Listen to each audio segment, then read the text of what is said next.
Joining us today, esteemed guests.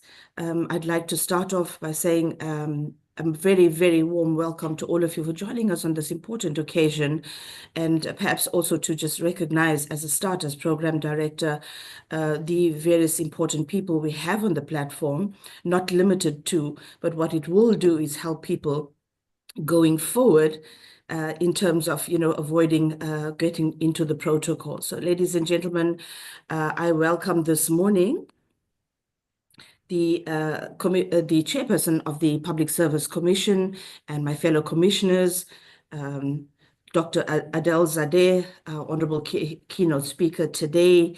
Honorable Commissioner, your video, please. Oh, all right. Okay, here I am. All right. Let me also recognize the key people attending today, the Director General and heads of departments, Secretary of Parliament, the Directory of the Parliamentary Budget Office, and the content advisors to the economics related portfolio and standing committees. There are city managers, municipal managers, heads of economic development in municipalities who have joined us. We also do have the chief executive officers and heads of economic development in provincial departments and entities, CEOs and head of research and financial fiscal commission, the heads of economic and development studies and academics at South African universities. Dr. Mapela is on the platform with us today, chief economists, heads of research, economists at our major banking institutions, and fellow PSC commissioners, public servants, ladies and gentlemen. A very, very a good welcome to you this morning.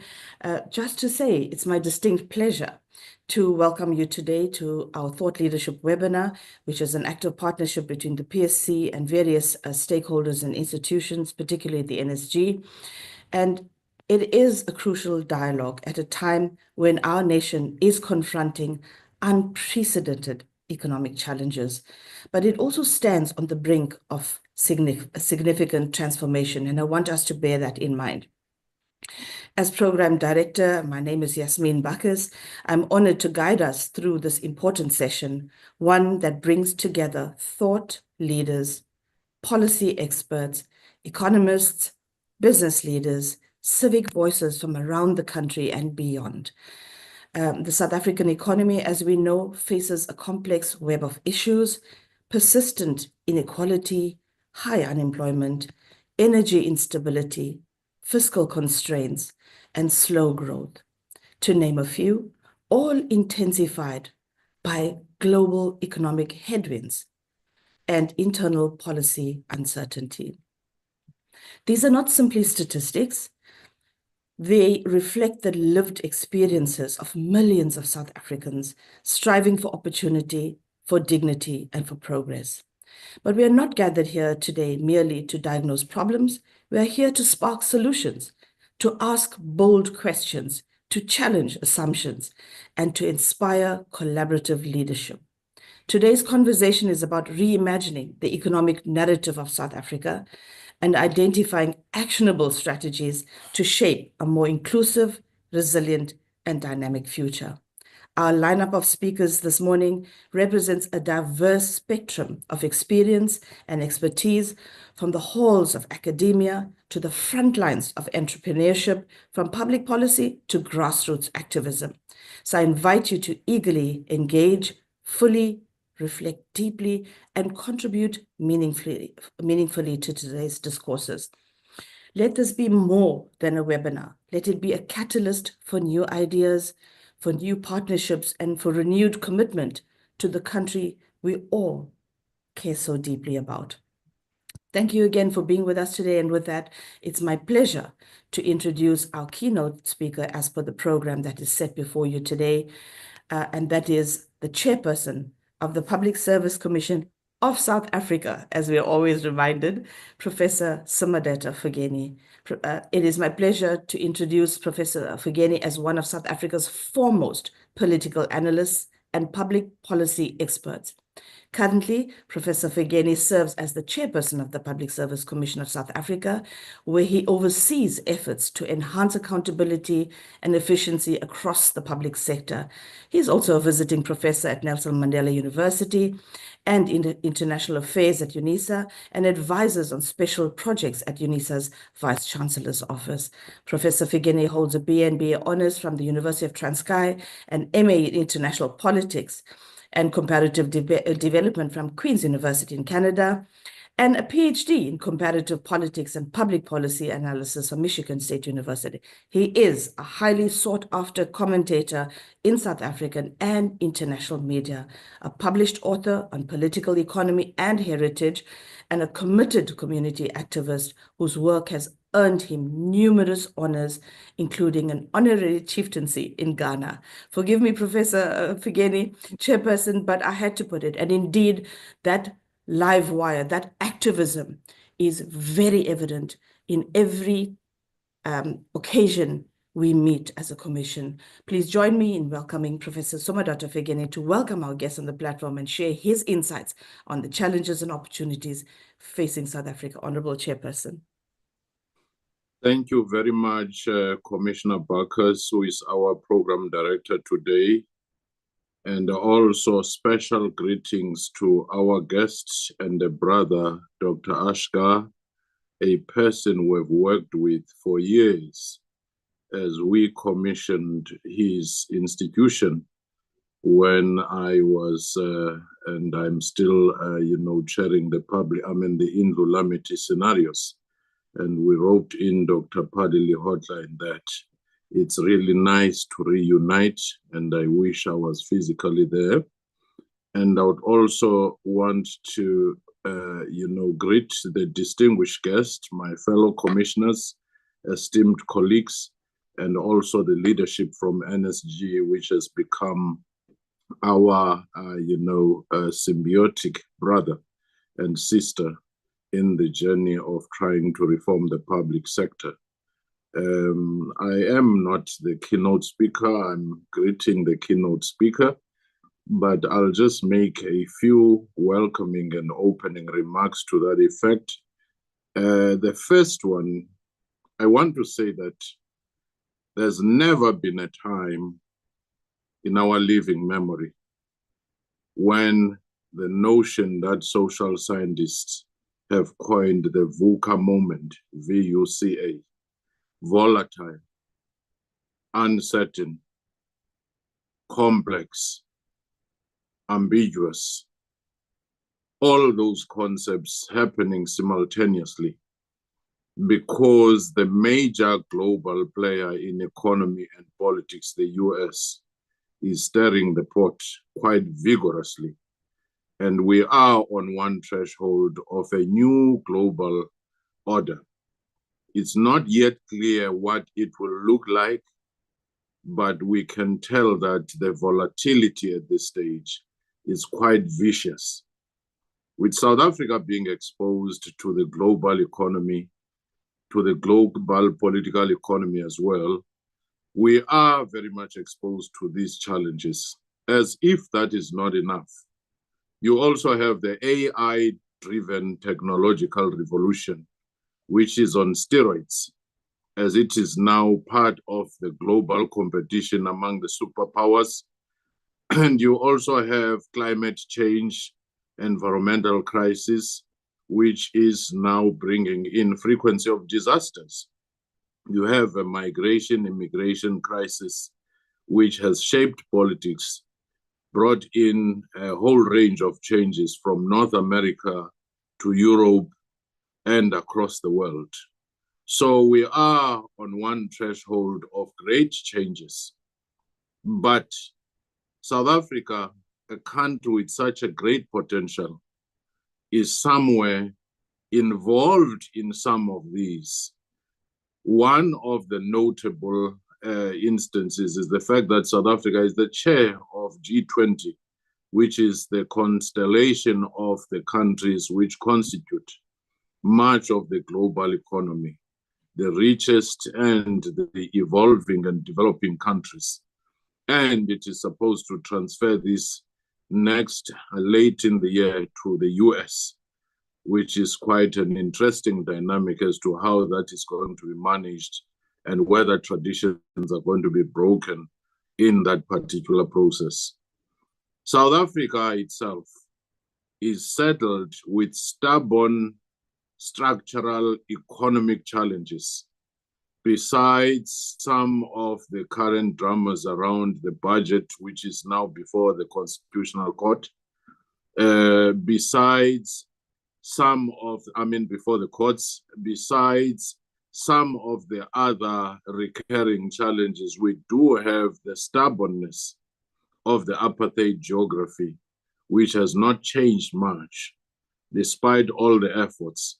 We do have the challenges of youth unemployment in particular, of intergenerational poverty, of inequality, and many other challenges that we face, which are hindering our capacity to move forward.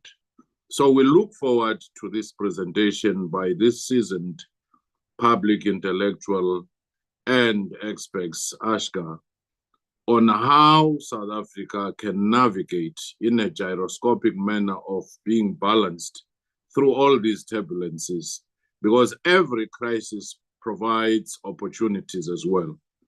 And if you do not identify those opportunities and respond in time, then you will be facing all kinds of challenges. And at this moment, I do think that it is equally important to indicate that institutions such as the Public Service Commission, National School of Government, are not just oversight or training institutions, they're also knowledge institutions. Because as they do the training or as they do the oversight in the accountability ecosystem, they are dealing with knowledge and knowledge management, analysis of trends. And it is key that we stay in this particular space. That's why later we will be announcing a premium flagship Professor Stan Sangweni Memorial Lecture annually in order to focus on issues of public service reforms, of professionalization, because public service is that engine that takes country, that takes administration to where they want to go.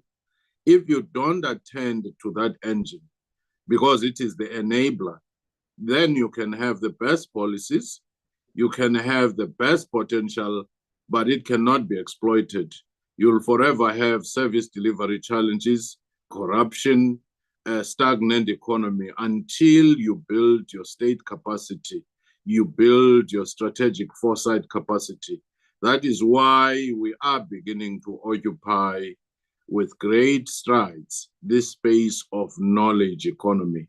And even if you thought there was no connection between your department, your institution, and the issues of knowledge and the political economy of the time, sit back and listen.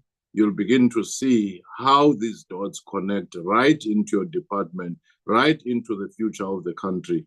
With those few remarks, I would like to welcome and open this particular webinar, and also, allow the program director to introduce or to allow for the introduction of our keynote speaker.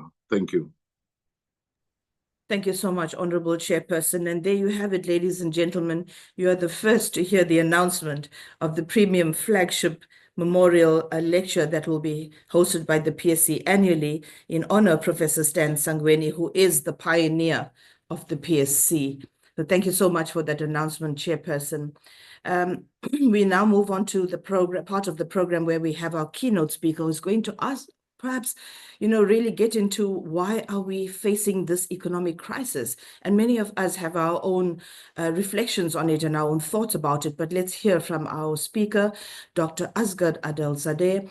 It's now my great pleasure to introduce him, a leading voice in economic policy and development and thought in South Africa and beyond. Dr. Adelsade is a distinguished economist and the co-founder and director of Applied Development Research Solutions with over 3 decades of experience in economic. Oh, I'm being reminded to release my video. All right. Dr. Asghar is a distinguished economist and the co-founder and director of Applied Development Research Solutions with over 3 decades of experience in economic modeling, policy research, and development planning. He's also made significant contributions to shaping inclusive, evidence-based economic strategies, both in South Africa and internationally. His work has spanned everything from macroeconomic frameworks to employment and poverty reduction strategies, always grounded in rigorous data and a deep commitment to social justice. Dr. Adelszadeh was also formerly the head of the Macroeconomic Policy Unit at the ANC's Department of Economic Policy, playing a key role in shaping post-apartheid economic discourse. Today, he continues to be at the forefront of efforts to promote sustainable development through applied research and capacity building, helping governments and institutions make informed strategic economic decisions. Please join me in welcoming Dr. Asghar Adelszadeh to the virtual stage. Thank you. Thank you very much, Commissioner Baucus and Professor Fikini, for this warm welcome. Good morning, everyone. It is a pleasure to join you today, and let me again begin with thanking the Public Service Commission for this kind invitation. I'm really honored to be part of this important conversation. And I look forward to that, lively discussion on range of issues that Professor Fikini put on the table. It's an exciting time, and in South Africa it's always exciting time. There's no quiet time. Been 30 years involved, and it seems like it's an ongoing. It's a place that is dynamic, that is always challenging, and you can have good debates. Let me share my screen with you quickly. Yeah, let's see, and then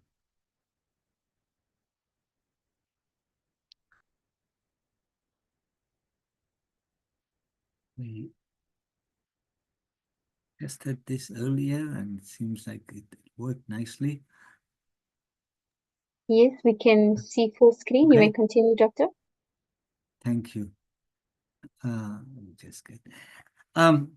So the topic that I'm going to talk about is that why the South African economy is stuck in chronic crisis, and by chronic crisis, I mean 4 observations.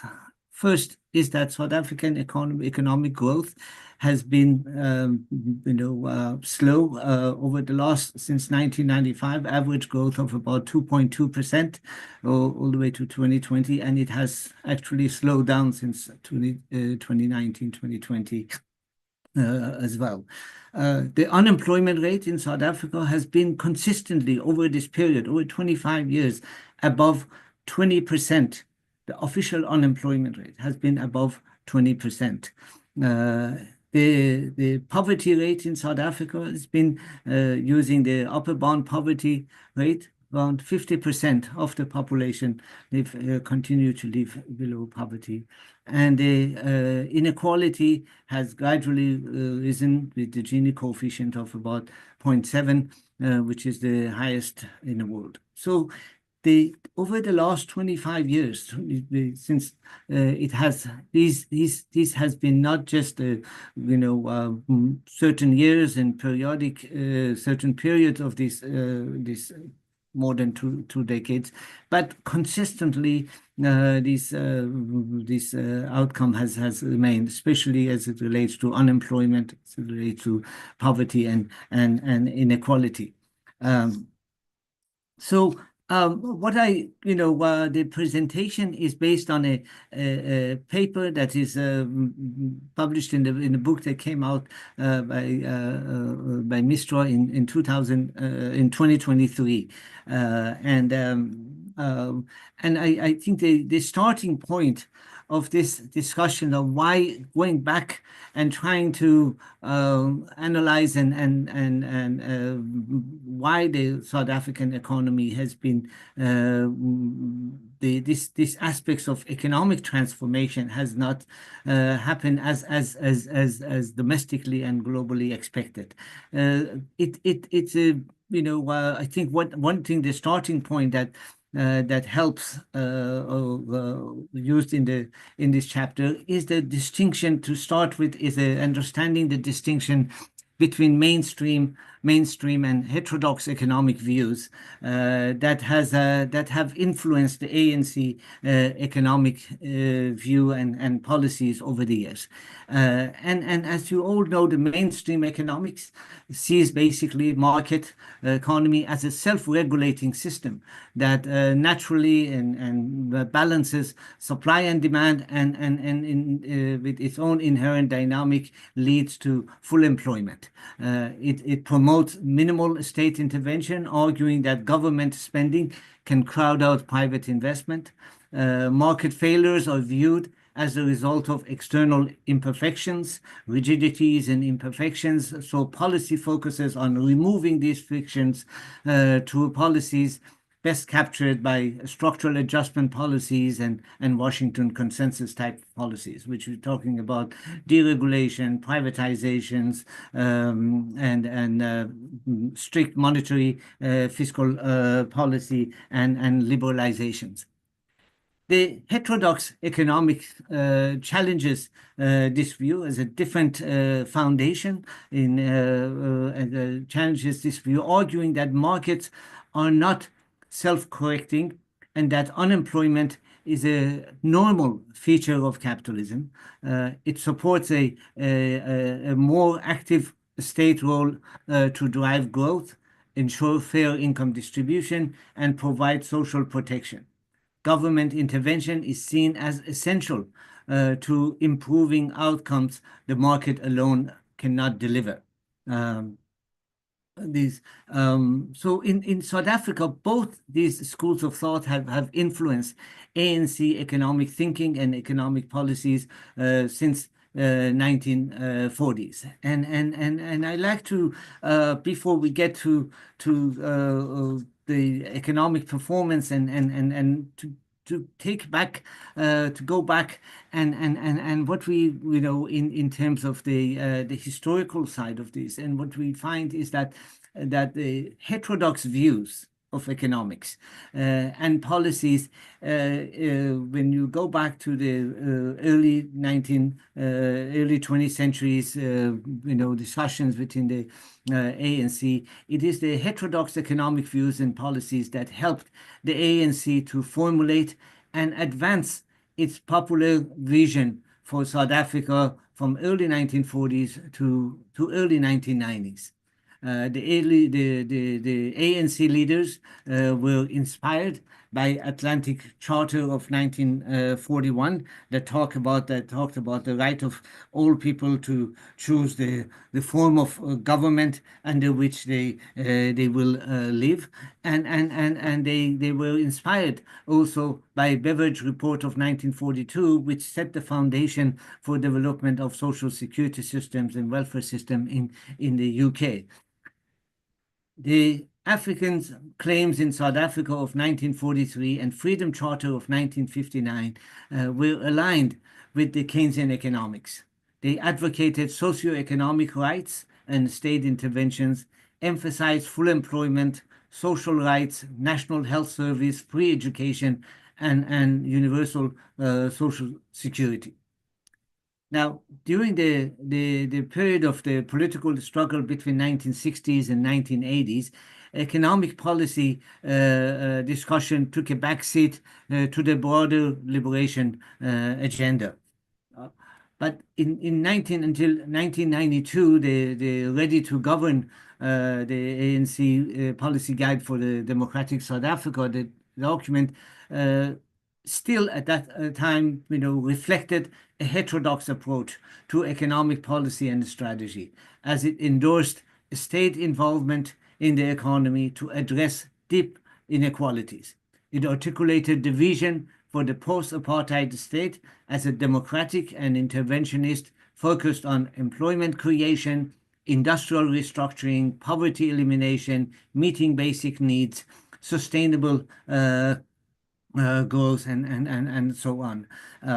So it's very prominent that you don't see in ANC documents, in any of these resolutions and important events, talking about the free market, talking about the need for enabling free market to generate economic growth and employment at the economy. It was through the eyes of these mainly Keynesian economics that were dominant at the time, that looked at the transformation for South Africa and the understanding of that economic system in South Africa and the solution to it as in that respect. After June 1992, after the Ready to Govern, however, things started changing in South Africa. ANC leadership gradually began moving towards mainstream economic thinking.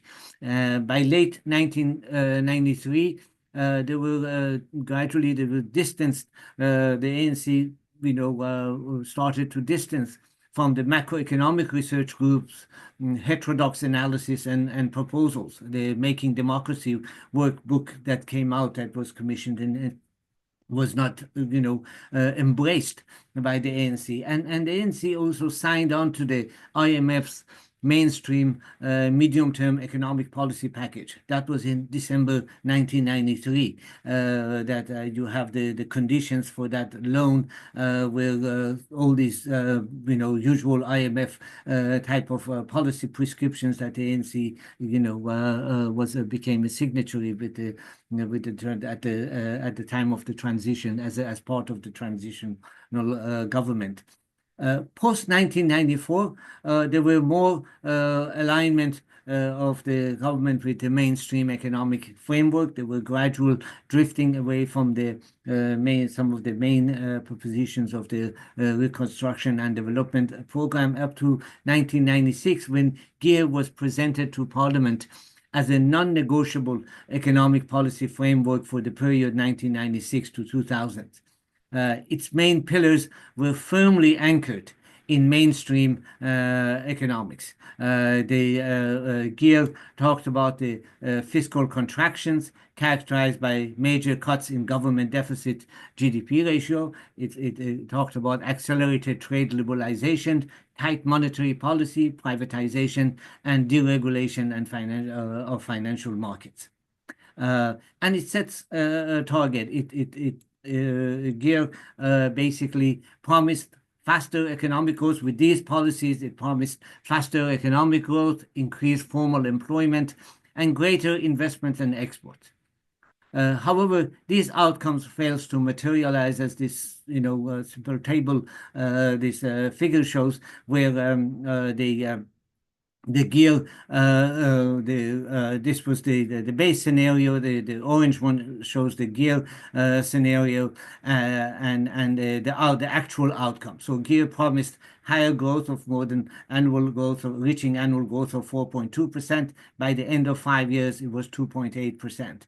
It promised a significant increase in private investment growth to 11.7%. It turned out to the actual results were 3.1%, and similarly with the exports. Now, and also employment.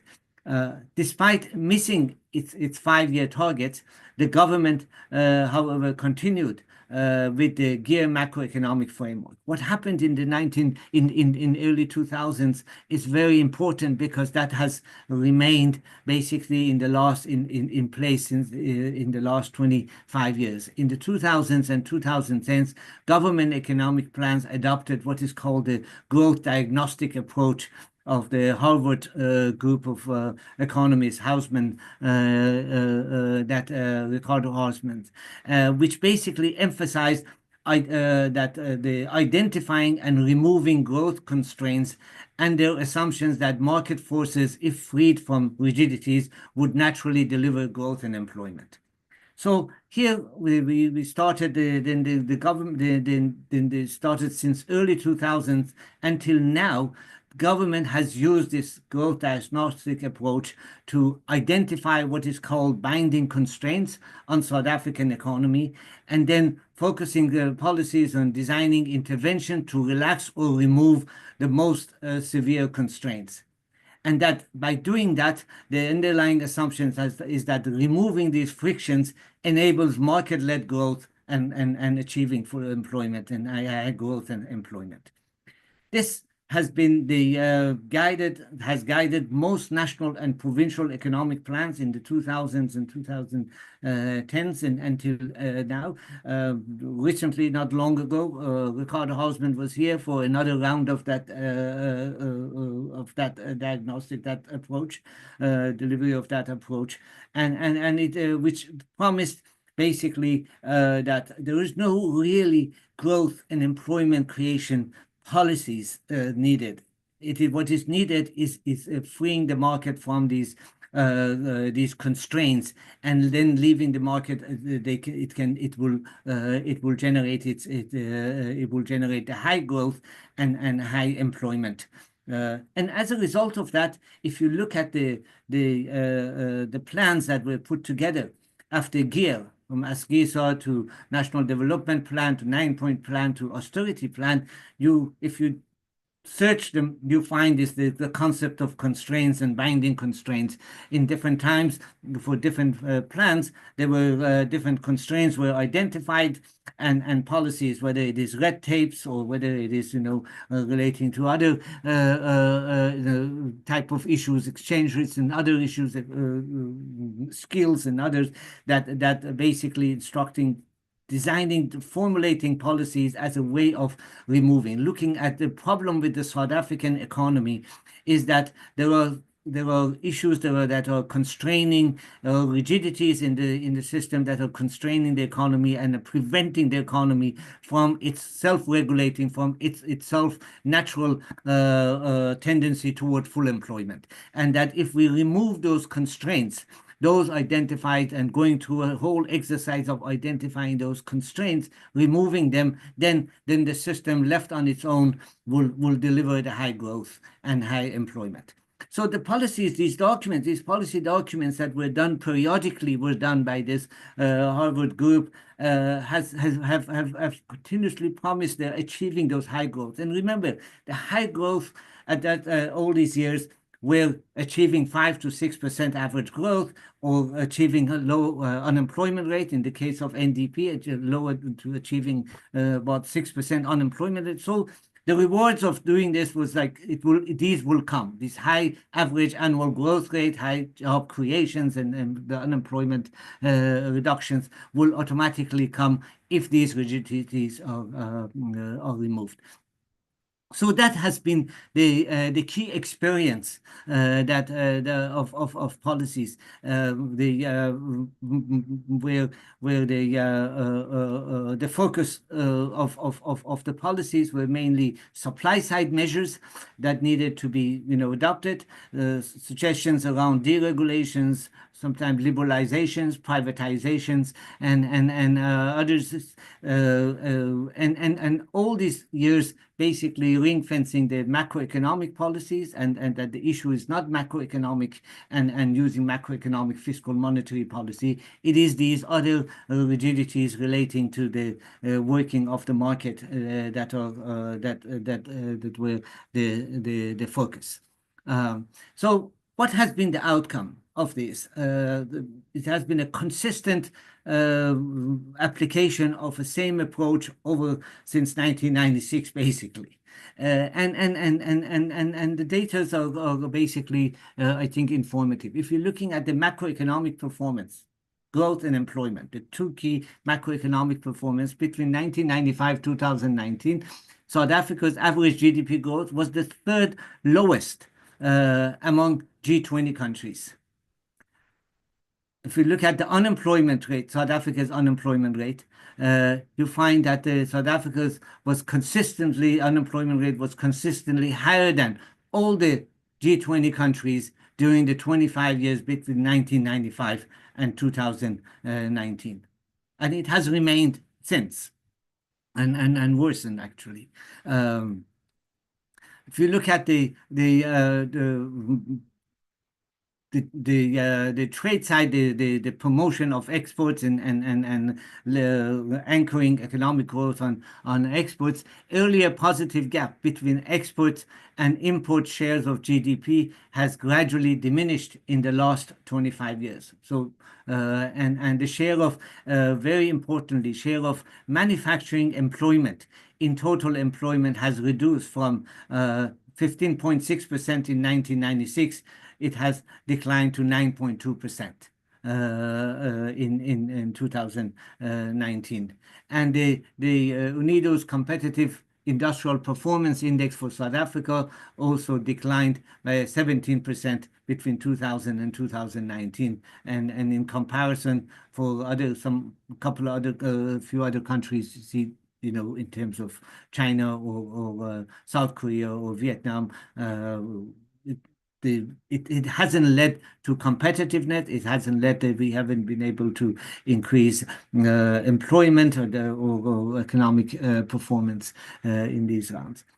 Since GEAR, two central aims of government fiscal policy strategy have been to avoid permanent increase in overall tax burden. This was very clear in the IMF document of the 1993. The pressure on the new government, the new, you know, that not to raise taxes and to take a gradual approach to dealing with the backlogs, service deliveries, and the human capital, you know, underinvestments. So there has been avoiding the government's fiscal policies have focused on avoiding permanent overall tax increases in the overall tax burden, and to use medium-term deficit targets to minimize government saving.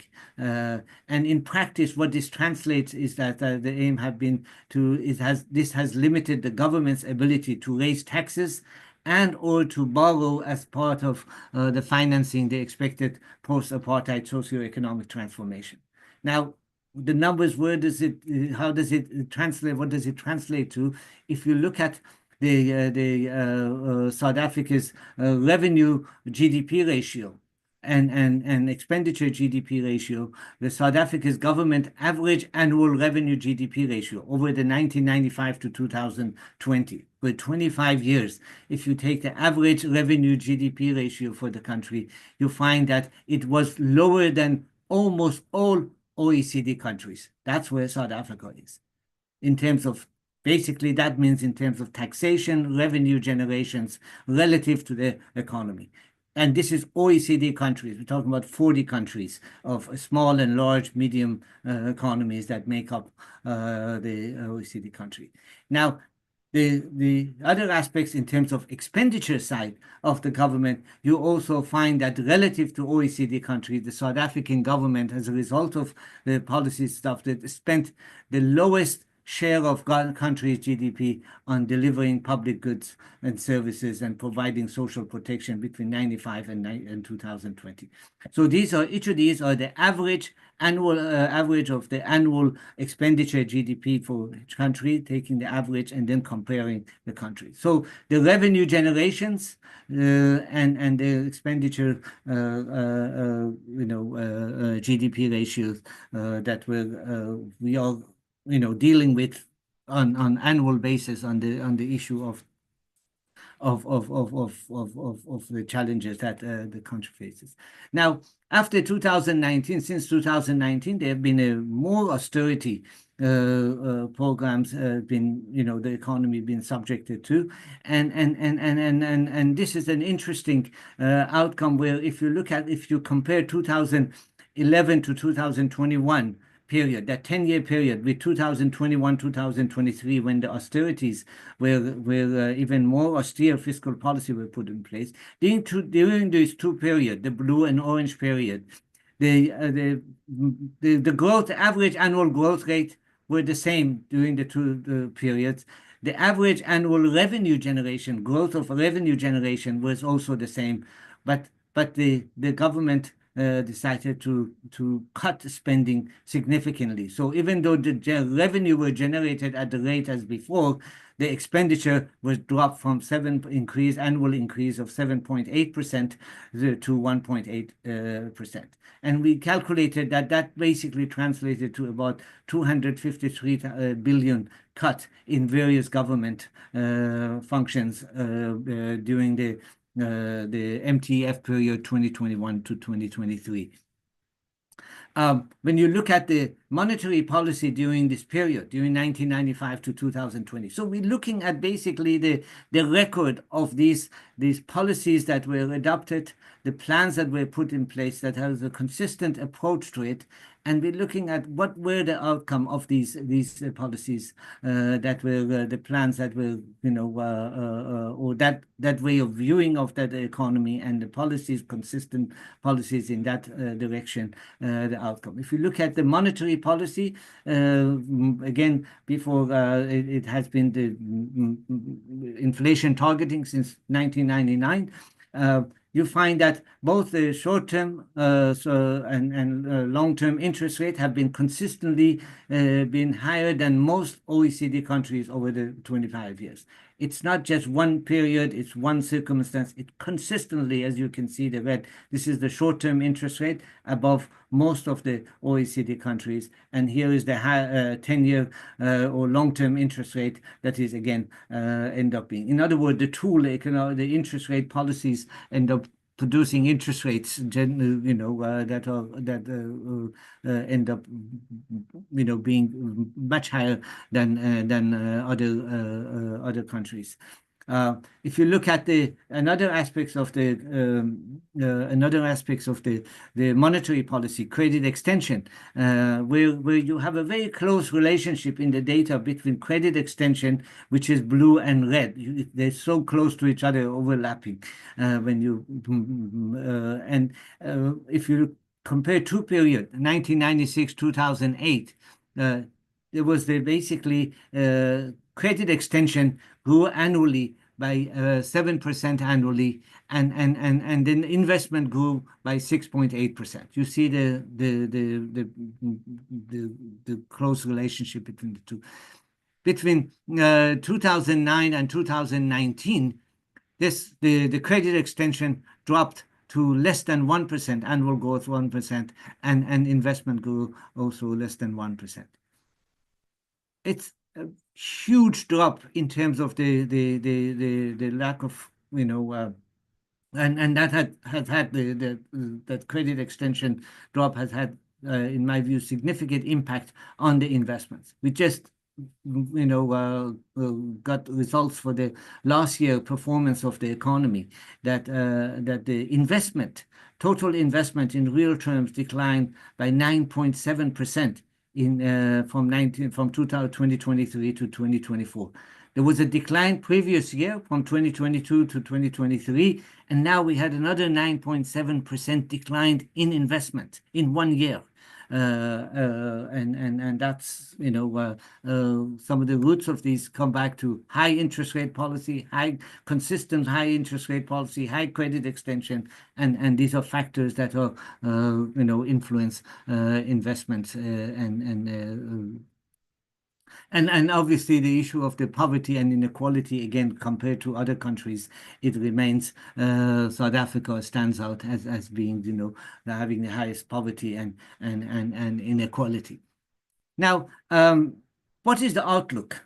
Well, until 2019, every post-Gear government plan was based on preserving the macroeconomic policy status quo. Each identified a set of constraints and promised that removing them would lead to high growth and employment. So you have for more than 20 years, 25 years, there've been discussions about the need to achieve that achieve 5% average 5% growth rate and creating high employment. So you have in NDP achieving average 5.5 or 6% growth rate and significant decline in the unemployment rate. So this approach of removing constraints were always accompanied by, if that is successful, it will lead to high growth and employment. But that has changed. The 2019 Treasury strategy document and the post-COVID-19 recovery plan followed the same approach, but projected a future characterized by low growth and high unemployment. And this is telling because for the first time also you heard we all heard in SONA that the government is now talking about 3% growth. In the last 20-something years, there was always discussions of a target of 5%, 6% average growth rate. Now they were talking about 3%. Now, at the same time, neither fiscal or monetary authorities have provided evidence that the current mix of fiscal austerity, restrictive monetary policy, and supply-side interventions can deliver meaningful macroeconomic improvements. In fact, the government appears to continue pursuing this strategy despite recognizing its failure to produce better outcomes. If you look at the Treasury's projections, that was a projection that was put out a few years back with the World Bank and IMF as a joint effort. You have the projections that were done as a low growth rate, low annual growth rate projections for several years, and the unemployment rate gradually increasing all the way to 38.3%. This is Treasury's projection putting forward. Doing the policy implementations, not anymore promising achieving 5% or so growth or achieving low unemployment, basically saying what we're doing is going to we will be stuck in low growth and high unemployment. And that GDP ratio actually also in their own projection also gradually increases to about 83% of the GDP. So therefore, under the current macroeconomic policies, the economic outlook appears bleak, and with the economy trapped in low growth and persistently high level of unemployment, poverty, and inequality. And the government has therefore, I think, reached an important crossroads. It either continues with mainstream economic views and policies of post-1996 path, which the party now knows will not deliver the needed level of economic growth and employment. We are abandoning 6% growth, 5% growth, and serious the decline in unemployment, or learns from other, or if either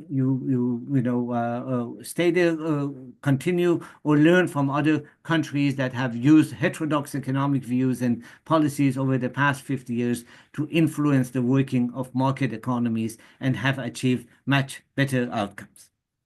Now, to show that is the alternative, yes, our modeling and simulation works show that the South African economy does not need to be stuck with poor outcomes. It is possible, but policies need to be, reviewed. We have used the ADRS one of the ADRS models, to design and quantify a 6-pillar policy proposal that prioritizes growth, employment, and socioeconomic development. This model basically is a large econometric model that has that captures the interrelationship between the 9 provinces.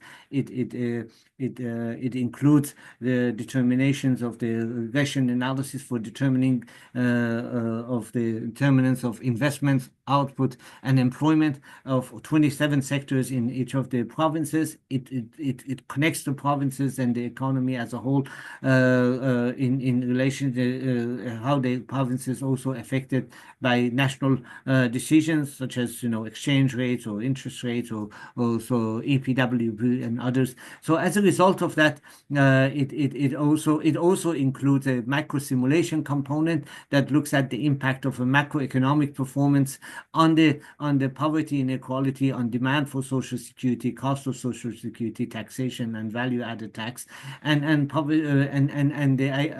how the improvement or changes in improvement among the population impacts the economy as a whole and each of the provinces. As a result, it produces projections of key economic indicators for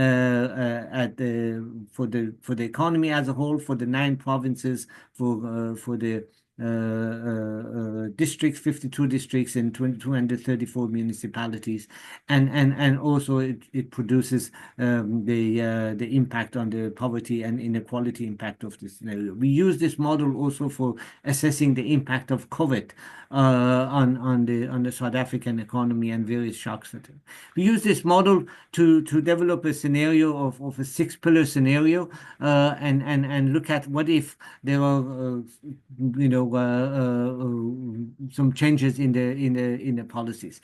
The first the first pillar looks at the macroeconomic policy measures and considers what if the government and public corporations systematically increase their investment in economic infrastructure, social infrastructure, economic services by 10% annually over the next 10 years. Right now, we are about 5% to 6% annually, increase it by 10% over the next 10 years. And what if the Reserve Bank current mandate, solitary mandate on targeting inflation is upgraded to a dual mandate of targeting inflation and 6% economic growth? In the US, the Federal Reserve has a dual mandate. The mandate is to promote maximum employment and stable prices. That dual mandate of setting of monetary policy, interest rate policy, credit extension policy, money supply policy, exchange rate policy, in order to maximize employment and achieve a stable price. So here also, in order to avoid this another continuation of high interest rate and low support for investments what if there is a dual mandate scenario for the monetary policy? What if there is a spending on goods and services of government annually also increases by 10.5%? And what if there is the government adopts, the Reserve Bank adopts necessary measures to raise the credit extension to private sector to 15% annually? So I'm going through the scenarios and that we have used and quantified and used to run the results. On the macroeconomic policy, we adapted basically the government 2019 framework of trying to promote exports to lowering price of, what if there is a lowering of the price of transport, storage, and communication sector? What if there is a boosting of labor productivity and in improving competitiveness in the economy, in the number of key sectors of the economy? On the trade and industry side, we looked at what if the industrial policy measures also is able to achieve investment, higher channel investment, increase investment in the manufacturing sector by 10 billion. The policies that are adopted, the sectoral policies are succeeding to bringing in increased investment in key sectors. What if there is the policy measures such as the SEZ and African integration also succeeds in increasing total exports by an additional 1.5%? And what if the government, proudly South African, and localization is able to reduce import dependency ratios by 20% over the next 10 years? And finally, what if the trade and industrial policy uses a range of policy measures that help employment, increase in employment intensity of economic sectors? On the fifth side was what if there is an increase in investment in from the private sector investments, that there is a support, that there is the public-private basically growth initiative increases investment in the South African, new investments in the South African economy of 500 billion over 10 years. What if the Public Investment Corporation, PIC, increases its investment in South African manufacturing sector by 100 billion over 5 years? What if the foreign direct investments also in the country increases by from 1% to 2.5%, and total world import also goes by 8%. And finally, what if the sixth pillar is, what if there is an increasing in the provincial integration of the basically Gauteng, growing Gauteng together 2030 will brought into the medium-term plan of the Gauteng government, is also incorporated into the quantification of that is done, so that it will help capturing the increasing Gauteng exports to Africa, or certain targeted export sectors that are done under the GGT 2030 are achieving those targets. These two repeated scenarios and two repeated simulations and building up various adding these various components. I think I missed the social pillar, which also included the second pillar was the social pillar, which also looks at what if the government begins to make public works the employer of last resort for the unskilled unemployed, that gradually the unskilled unemployed are the one that the government provides the grant, EPWP, are absorbed within the EPWP, and government introduces unemployment grant for skilled unemployed, to keep them in the labor market, help them stay in the labor market, and hopefully become employed, find a job, and also introduce a caregiver grant. This is a part of, like, similar to having, for example, introducing an adult grant, or can be replaced with an adult grant. So running this simulation, preparing the model and quantification of these scenarios, and finally producing the results, comparing it to the base scenario without these changes, provides us basically indication of that how much this affects growth, how much it affects employment, and the key indicators, poverty, inequality, and other indicators. For example, in relation to growth, if you look at this would be the base scenario, where you have the economy after the COVID, come out of COVID, stays on the low growth path, as opposed to this new scenario where the growth will come out of the economy, comes out of COVID, but gradually grows by 2030, which produces around a growth of 6.2%. The unemployment rate, again, in the case of the base scenario, remains high over the next to 2030, but under the new scenario, it gradually declines from high of about 33% to about 12% declines, and creates about 8.7 million jobs during that period. In terms of poverty rate, it lowered the poverty rate by almost 50% to 23%, and inequality, also Gini coefficient, dropped by 16 percentage points. The scenario provides a mix of supply side and demand side measures that creates a balanced growth in the economy. The aggregate demand and aggregate supply in the economy, or as you can see, the blue as being aggregate supply and red being aggregate demand, growing together. From the aggregate supply, looks at the production side, growth, value added, basic price side, adding up, making up the aggregate supply, and from aggregate demand is from the expenditure side, and how the scenarios, the mix of the scenarios, these 6 pillars, help the economy have a balanced growth.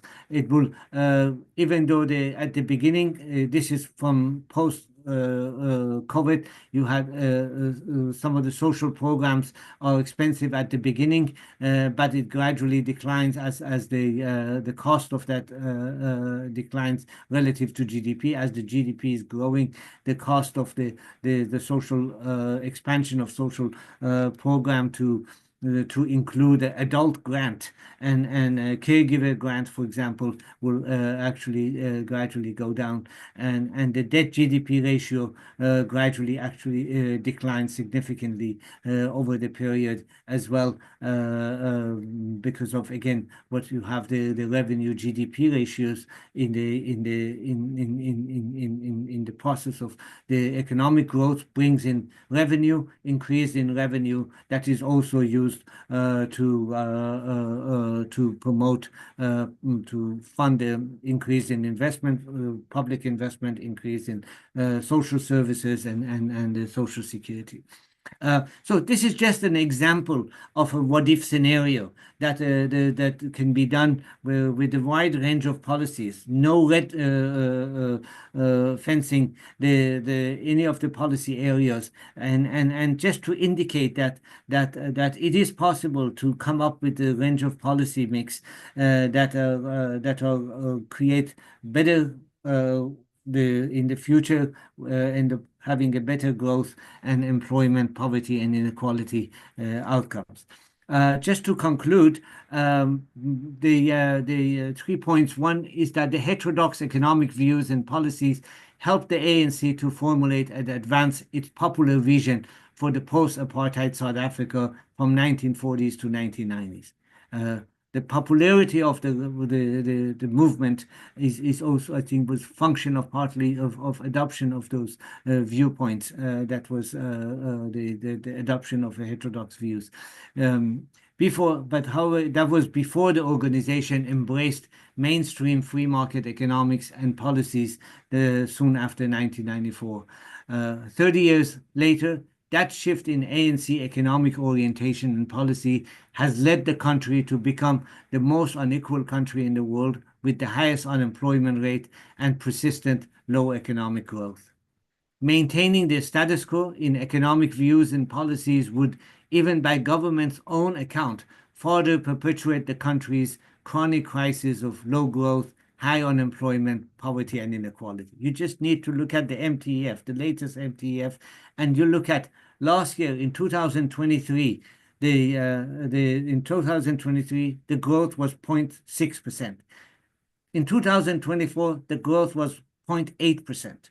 Now we're talking about this year and the next year and the medium term, we're talking about less than 1.5% average growth rate. So it's not anymore that you can see that even in government documents you don't see those high growth scenarios anymore. Even though the president talks about in the SONA achieving 3% growth rate, you don't see that in the Treasury's macroeconomic projection, that 3% growth rate. You see that less than 1.5%, less than, close to 1% growth rate. So this challenges basically the continuity of these policies. So heterodox economic views with alternative policy frameworks, such as the 6-pillar framework, has the potential to generate inclusive growth, with the benefits of rising prosperity significantly accruing to poor and working class families. This alternative approach challenges the economic orthodoxy that continues to underpin current government economic policy. Same consultant group from Harvard that came in first in 2000, early 2000, still was here a few months ago doing exactly the same prescriptions, and know the results are continuously being, over 25 years, continue to be the same. So this is, at one point, we have to realize doing the same thing over and over, we should expect the results to remain the same as well. Ultimately, there is nothing inherently radical about the proposed changes.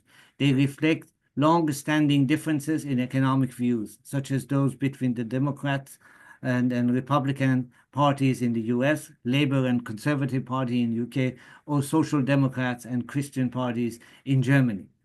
What may be considered radical or challenging, however, is the prospect of the ANC rethinking its economic orientation. Persisting with the current mainstream policy framework, I think, risk entrenching poor macroeconomic outcomes in the future, along with persistently high levels of poverty and inequality. Thank you very much, and I look forward to your questions and engagements and comments. Thank you.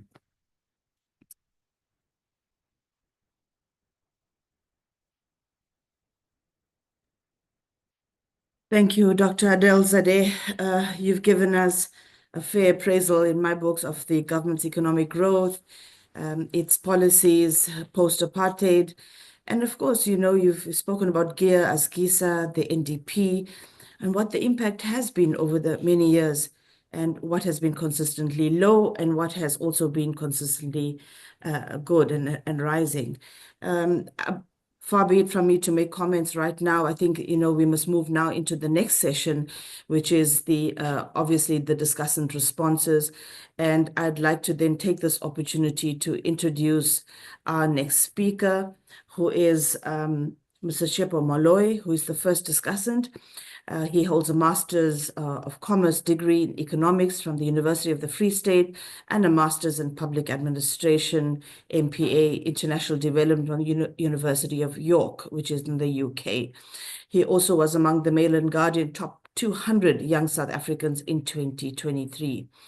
Currently, Mr. Moloi is an economic analyst at the Parliamentary Budget Office in Cape Town, where he provides incisive research and analysis on South Africa's macroeconomic performance, its fiscal policy, and related legislative oversight functions for members of Parliament. His work directly informs key budget debates and helps strengthen the accountability of the executive branch. Before joining the PBO, Mr. Moloi honed his expertise as an economist at the Bureau for Economic Research, South African Reserve Bank, and National Treasury. And of course, these roles are at the very center of South Africa's policy-making institutions, and they have endowed him with the deep understanding of both technical modeling and the practical challenges of economic governance. Please join me in welcoming Mr. Moloi as the first respondent, as the first discussant on the platform. Moderator, commissioners, fellow panelists, distinguished guests, and colleagues, all protocol observed. I'd like to thank the Public Service Commission for the opportunity to contribute to this vital conversation on how we ensure that South Africa not only survives but succeeds. And to Dr. Asker, thank you for your incisive and thought-provoking contributions this morning. Your econometric model in particular, I think, is a useful tool to help policymakers make informed budgetary and policy decisions. I'd like to perhaps begin with the fundamental premise, which is that South Africa's economic crisis is not a temporary misstep.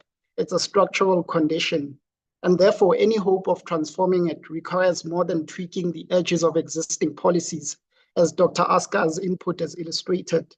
It requires a rethinking of the paradigm that has guided our economy for the last 3 decades. Simply put, what I'm saying here is that we cannot afford to continue applying orthodox prescriptions to heterodox problems.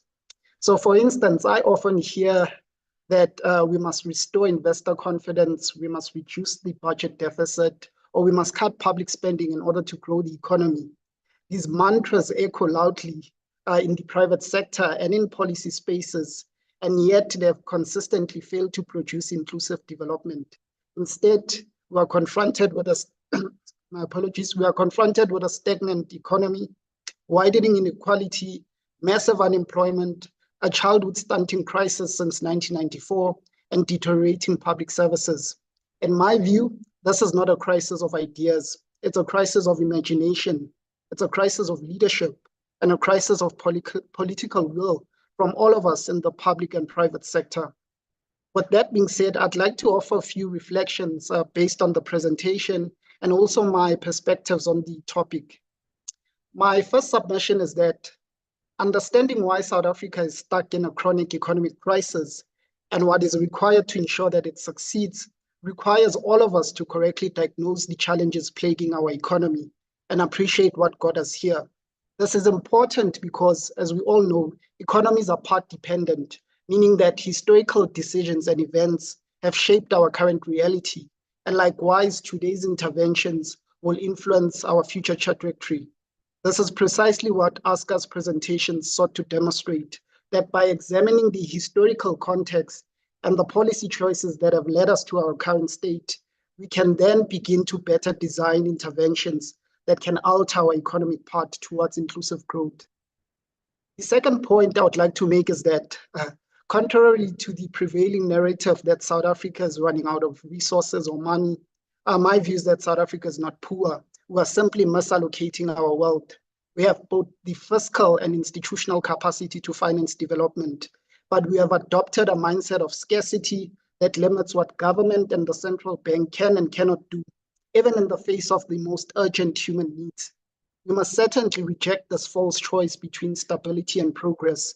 For in my view, fiscal space and development exists when we choose to invest in our people through the provision of quality healthcare, education, skills training, infrastructure, and employment opportunities. The third point I'd like to make is that while price stability and the supply side structural reforms like those captured under Operation Vulindlela, which unfortunately have become our macroeconomic blueprint, are seen as important, I argue that they are inadequate to shift the South African economy onto a new development trajectory. This policy framework, in my view, does not fundamentally address the embedded historical structural weaknesses in our economy, and also overlooks the fact that our economy, given our high levels of unemployment, poverty, and inequality, is also demand constrained. And therefore, there ought to be a recognition that industrial policy, monetary policy, and fiscal policy all have a crucial role to play in crowding in private investment, but also more importantly, to boost aggregate demand by investing in things such as public services, industrialization, infrastructure, and supporting poor and working households to build resilience to the several risks that the chairperson of the PSC referred to in his opening remarks. In essence, what I'm saying is that without stimulating demand, supply-side reforms alone cannot drive inclusive growth. My fourth submission is that the structure of our economy remains extractive. Too much of our wealth flows outwards to shareholders, to monopolies, to foreign capital, while too little is reinvested in our communities. We certainly need a new economic architecture and a mindset that's rooted in solidarity, in redistribution, and in democratized ownership. And this means that we should be empowering cooperatives. We should be taking deliberate effort towards investing in township and rural economies, and also building a state that can lead development and not to simply regulate markets. My fifth point is that while I agree that we must deal with corruption in both the public and private sector, as well as inefficiencies within the state, we must also equally confront what I call the triple threat of deindustrialization, of market concentration, and financialization of the South African economy. As the Competition Commission and other scholars have noted, our economy remains dominated by few large corporations, many of them with foreign ownership, while domestic manufacturing has declined and productive investment has dried up. Just looking at our gross fixed capital formation and capital stock over time, it's quite evident that we are not investing in our productive capacity. So instead of building things, our economy now profits off buying and selling financial assets and real estate. This is certainly a dead end. Now, why does all of this matter, I hear you ask? It matters if we are serious about tackling unemployment, poverty, and inequality, because we do know from the research and literature that industrialization means fewer quality jobs, market concentration stifles innovation, and also kills off startups, while on the other hand, financialization shifts away capital away from the real economy into speculation. And therefore, we ought to reverse these trends by implementing bold industrial policy that on one hand supports local manufacturing, on the other hand introduces competition law reforms in order to break up monopolies and also reposition our development financial institutions to direct more credit towards productive sectors especially those that can absorb labor and build resilience. My sixth and second last point is that growth is not enough. So we constantly have to ask the question, growth for whom, growth at what costs? If growth benefits a few and leaves behind the millions of young unemployed, or leaves behind millions of unemployed young people like myself, and devastates the environment, it cannot be celebrated. Development ought to be inclusive, it ought to be sustainable, and it also ought to be just. My final submission is that we must also break free from important models of development. We need to decolonize our economic thinking. South Africa, in my view, must stop chasing IMF and World Bank friendly frameworks and start designing homegrown policies, which are informed by the lived experiences of our people and the aspirations of our constitution. We simply cannot privatize our way out of this crisis. Moderator, I think given that this is a leadership webinar, I'd like to conclude on a more positive note by stating that the chronic crisis that we face is not inevitable. It's a result of choices, and we can choose differently. As Oscar's presentation has illustrated, we can choose to prioritize employment over inflation, inclusion over austerity, production over speculation, and justice over complacency. We can reimagine an economy that serves us all and not just a few. And in doing so, we can ensure that South Africa not only escapes the current crisis, but also builds a more humane, democratic, and dignified future. I'll leave it there. Thank you very much. Thank you very much, Mr. Moloi. Indeed, a very, very sober presentation, something that resonates with many of us, that we have a stagnant economy and we need to face that. We do have a crisis of leadership, crisis in that I don't know whether we have enough political will, as you say, to drive a change in our future, which we need desperately, and we need it now. I love the way you said that, the historical context and our policy choices over the years have led us to where we are now. And we have to sit up and say, what are we going to do differently? And I absolutely agree that we cannot always go by the frameworks of World Bank and other outside agencies that can't begin to understand really that over the years, their frameworks didn't work for us, and because they didn't contextualize things, because we have, and I agree that we are not really poor. I've often said that really, myself, as I drive around and I look at, the consumer activity, etc., and of course, lots of other things that have improved to a certain extent. I've just said, there definitely is a misallocation of wealth. And I'd say that sometimes the rich get richer and the poor get poorer. And, are we really creating an effective middle class? I'm not saying there isn't a middle class. You as economists will say that. But whether we have a thriving, growing, consistently, a stable middle class, we don't. That is my view. And of course, the policy frameworks we've used didn't work for us because we haven't really addressed the embedded structural inequalities, and that's very important. Coming from the security sector, safety and security sector myself, I've also argued that there's too much money that's flowing out to foreign economies, because if you look at our safety and security sector, most of the companies, the shareholders, etc., are sitting overseas and the money is leaving. And of course, we're also looking at the rate of immigrants who are now owning the local economies or are interacting on the local economies. That money is not coming into the South African economy. It's going across the border to their very own countries. And whether we're sitting up and looking at it from that economic policy point of view, and what are we doing together with Home Affairs and other departments to ensure that we keep our money in the country is very important. And yes, I agree.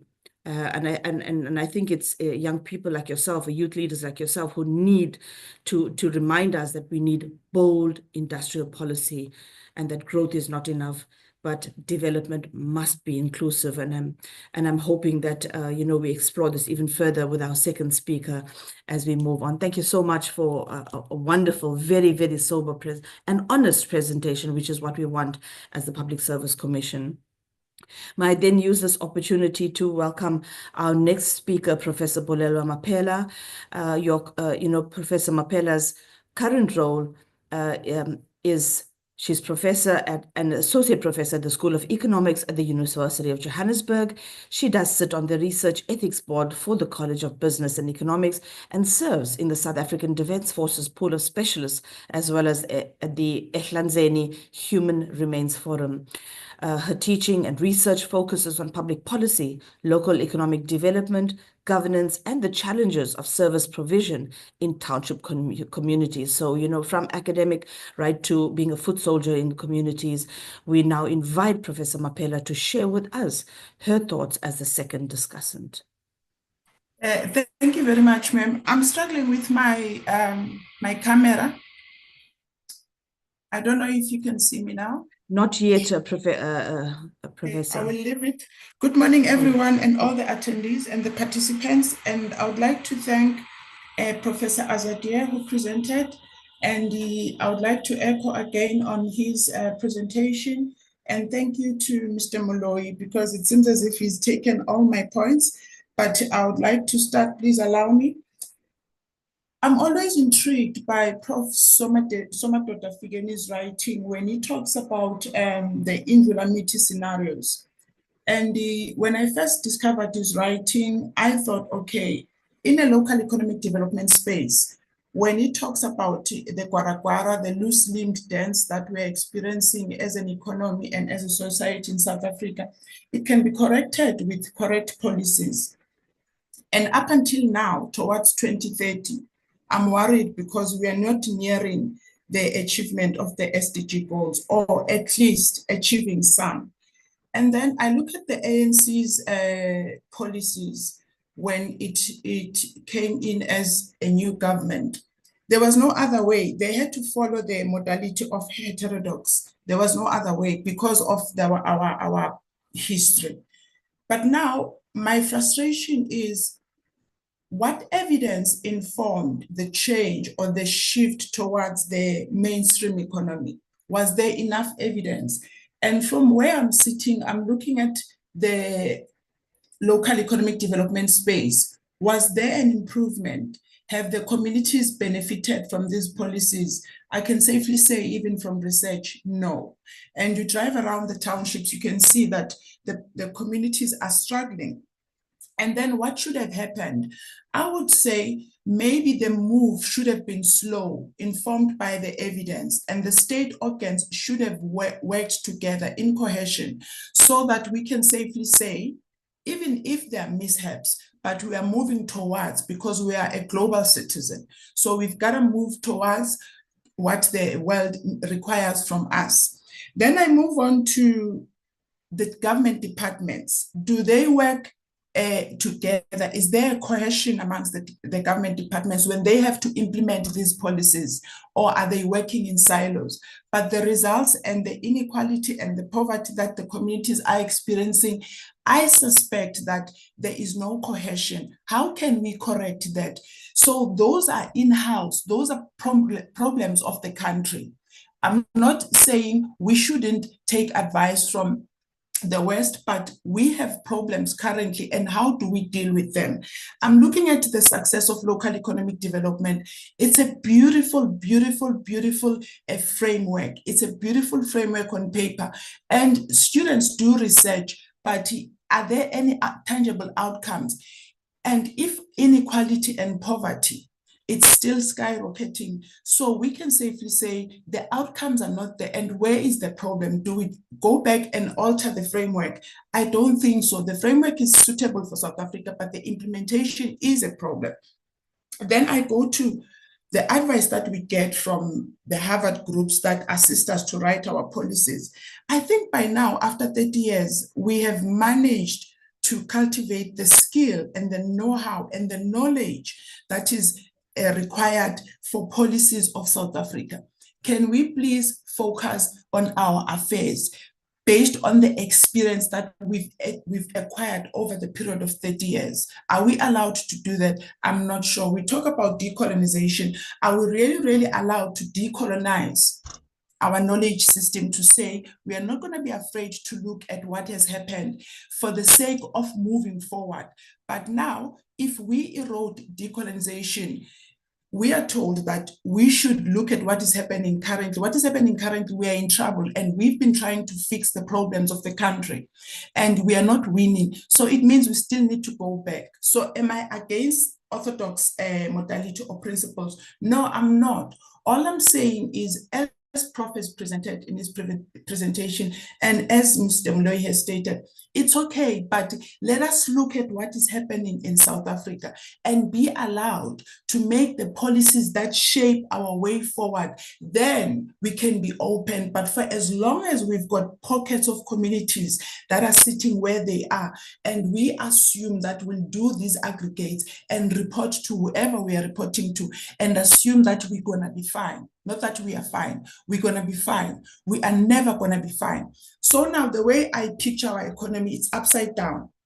The issues of inequality. There's a few that have, and the majority does not have. So what is the definition of our economy? We need to be deliberate in defining our economy. We need to decolonize our knowledge. We need to look back and say, this went wrong when we were adopting new policies. This went wrong. How do we fix it? And there is no other way of doing this, that we all have to get our hands dirty.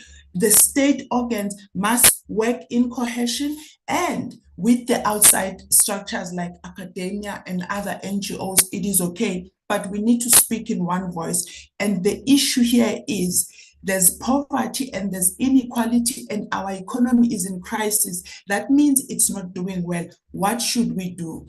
And where I'm sitting, my belief is, whilst others are looking at the aggregates, there should be those who are willing to get their hands dirty and their feet dirty, wear boots, and go to the communities and see what can work and what wouldn't work. Then we report on that.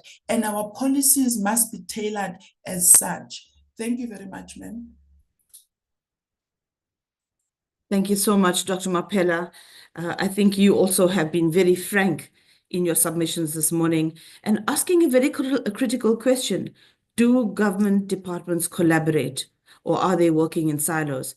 And the way we remember, the designing of the whole National Development Program or National Development Plan was actually intended to do this. It was supposed to get us or get departments to synergize, to co-create, to collaborate between themselves, and to give impact so that the citizen on the ground benefits. And of course, we are not seeing that. The other thing is that you spoke of, which you have raised, and which there's a common view today on the platform, is decolonizing our knowledge system is very important. And I think that's quite a telling statement, and it's something we have to agree to and look forward. Also, the fact that you say, let's confess to what went wrong. Let's not defend what didn't work. Obviously, we have tried certain economic policies and shifts. They didn't work. Let's confess, because once, it's like an alcoholic. Once you say, I am Yasmin and I'm an alcoholic, you move on from that. So I think we need to get to that point where we get that confession out there, we declare it, and we start to look at what works for us. My concern also, before we get into the discussion, is around food security. Because as we speak of the macroeconomics and microeconomics, food security is really a critical issue in our country, and whether our policies are gearing us up for better health and better food security or working against it is another question that we should debate. Well, I have on the platform helping me today Dr. Ramjatan, who's going to help us. At this stage, we have two questions that have come in, and that's one for Dr. Adelsade and one for Mr. Moloi.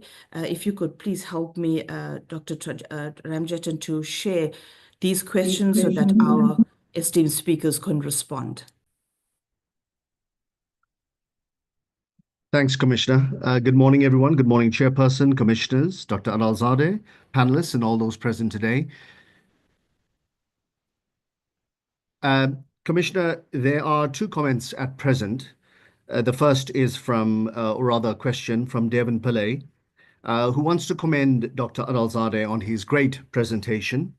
The question is, directed to Dr. Adelsade, is what are your thoughts on how to embed what you've spoken about today, the contents of your presentation, in particular the pillars and its modeling into decision making? So that would be the question to Dr. Adalzadeh.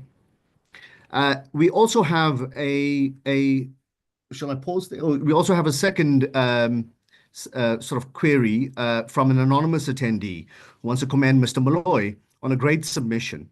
But to ask the question, where do we start in developing homegrown solutions? Some of the policy choices and the unsustained trajectory we've seen hopping from one strategy to another and its repackaging, it leaves a lot to be desired. How do we achieve inclusivity when the majority of public servants are recipients of policies and strategies that they are supposed to be driving? So these are the two questions, the first directed to Dr. Adalzadeh and the second to Mr. Molloy. Thank you. Thank you so much. Dr. Adalzadeh, I'm Yeah. sure you have the question. Unfortunately, it's just one. If we could please have your favorable response. Sure. It's a really good question. This is, we've been debating on South African economic policy since early 1990s. I came to South Africa in 1994. I've been involved in the last 30 years, and the discussions around the path post-apartheid economic policy path has been, pretty, engaging, and these, what I talked about these two different schools of thoughts have been significant in terms of what happened after 1996 when the debate was closed basically by having GEAR as a non-negotiable document presented in the parliament by the ex-Minister of Finance.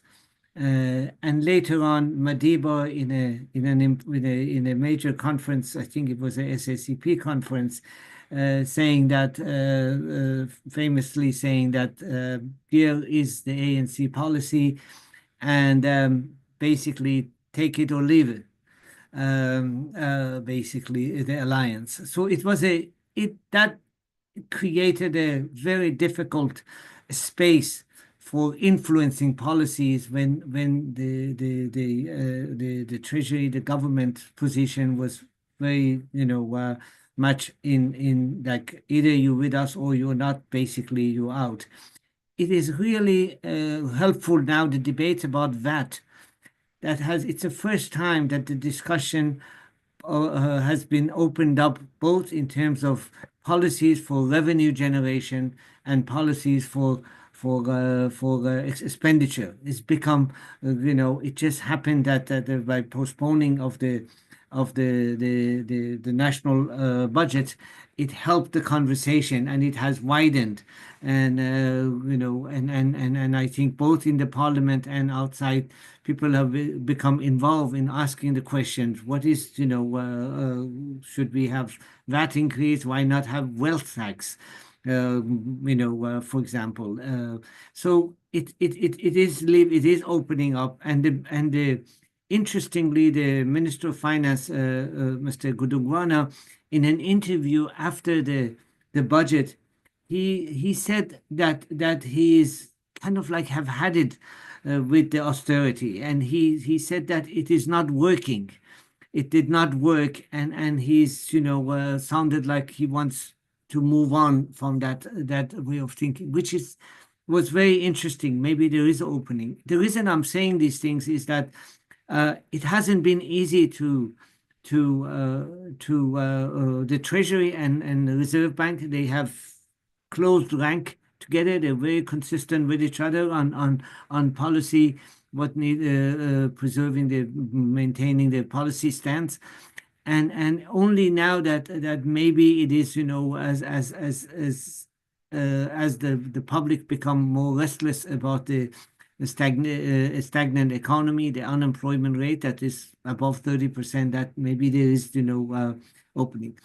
However, even though there is, one can think about this, when I heard Sona, listened to Sona and listened to the president, and what I heard a lot is that it seems like the government is moving toward more of a approach to the development, privatization basically of social, a lot of privatization and as a solution basically to issues of social services and the economic growth, which is very concerning. But it hasn't been easy to provide to get the government to move, to entertain alternative ideas, alternative modeling work, alternative scenarios. But I think there are some openness starting to happen maybe. But it is to the extent that we have, for example, we talk about industrial policy. The Rob Davies, the ex-Minister of Trade and Industry, who was there for more than, I think, around 10 years, Minister and Industries, and developed industrial policy, IPAP, and all of that. He said afterward that it is not possible to have an effective, vibrant industrial policy, successful industrial policy without supportive macroeconomic policy. This is Rob Davies. He's, on the record. So these are interconnected. We cannot just deal with industrial policy, a good industrial policy somehow, as being independent. It's not going to be independent from the other side, the other policy measures. And we cannot ring fence a set of policies and the monetary and fiscal policy, wide range of policy tools. We said these are not touchable. And the only thing we are left with is some microeconomic interventions. And the challenge is 30% unemployment rate, stagnant economy, highest inequality. How do you achieve, move the economy change the course if your major toolbox is not, you're not allowed to bring it in and do what if scenarios around that. And I teased out, for example, what if the monetary policy has a dual purpose. We have here in the US, in the Federal Reserve, as I mentioned, the Federal Reserve governor is very much in the news in the US, and he gives a lot. He's been giving several talks, and he always starts with the mandate, and he says our mandate is to maximize employment and with the stable prices. Dual mandate, he mentions that, and why not? We have been 20 years have practiced with the inflation targeting. It has left the country with consistently high interest rates. It has not helped the emergence of the small, medium-sized enterprises. And because they always complain, access to credit, access to, high interest rates and so on. So why not bring in growth, bring in the employment, or another, say we have tried that, give it a lot of time, it didn't work. It's time to rethink about that and use the models to do what if scenarios. The same way we can easily do what if scenarios on fiscal policy, monetary policies, social policies, that we have the tools. At national level, at provincial level, all 4 levels of government, all with the South African data, with the Stats SA data, time series data from the Reserve Bank of from 1970s, all built basically from that, and we can do what if scenarios, wide range of what if scenarios. We recently developed the multi-dimensional poverty, developed the forward-looking multi-dimensional poverty, that now the model also produce projections of the impact of policies on multi-dimensional poverty. So the tools, the South African tools are there, and I think the more and more people become interested to do, to open the conversation and not, ring fence policies, maybe that become possible. I know it's not a straight answer to your question, Devin, but that's that's the best I can do. Thank you. Thank you, Dr. Adelzadeh. I think there's rich insights that are coming out, and the floor is open for general discussion. And we have 2 more questions and 1 comment. But before that, let us move to Mr. Moloi, where the question was, where do we start as we want to develop our own homegrown strategies, and how do we, bring industrialization alive? So if you could please respond to that, Mr. Moloyi. Okay, thank you very much for the question. I'd say that we can start by reclaiming our intellectual sovereignty. I think, as Oscar illustrated in his presentation, that for far too long, South Africa's policy frameworks have been shaped by imported models. So whether you're speaking about things such as fiscal austerity, inflation targeting, trade liberalization, none of which were designed for our own unique history, our socio-economic conditions, or even our development in mind. So a truly homegrown solution would begin with rejecting the idea that what has worked in the West or in the North or in the South or in the global North will automatically work here. So I would say that we must center our approach on the lived realities of our people, of the South African people. And I spoke at quite length of what our lived realities are around high structural unemployment, around deep inequality, around food insecurity, and around an economy that's overly financialized and extractive in nature. So homegrown solutions must draw, for instance, from indigenous and domestic knowledge systems, from cooperative economic practices, and also community-based governance models that already exist. And I think Oscar also alluded to the point that the models and the solutions exist. It's about the political will to be able to implement those solutions. Then economically, I think this means that we also need to move beyond our obsession with just GDP, right? And embracing the notion of well-being and capabilities at the core of indicators of success. And this, for me, means rethinking the role of the state, not only as a natural referee, but as a bold and developmental actor rather, that mobilizing public investment, that anchors industrial policy, and also builds democratic economic institutions from the ground upwards. It also perhaps means we should think about democratizing ownership, which I also touched on earlier on, things around land, finance, and productions. And therefore, when we think about solutions, we must think about how do we prioritize things such as local manufacturing, things such as solidarity financing, to ensure that we include those that are excluded from the formal financial system and economy to the mainstream system, and also thinking about things such as technology that serves people and not just serves profit. I think the long and short to the question is that we must just start by trusting ourselves and by seeing policy not as a technical formula, but as a moral and political tool to restructure power, dignity, and opportunity for our society. We do not need to start from scratch, in my view. With what we have, I think Oscar's presentation already also provides a great starting point in which we can start implementing and building on. Thank you very much. Thank you, Mr. Moloyi. I think the engagement is really deepening now. We have more than 7 questions coming through.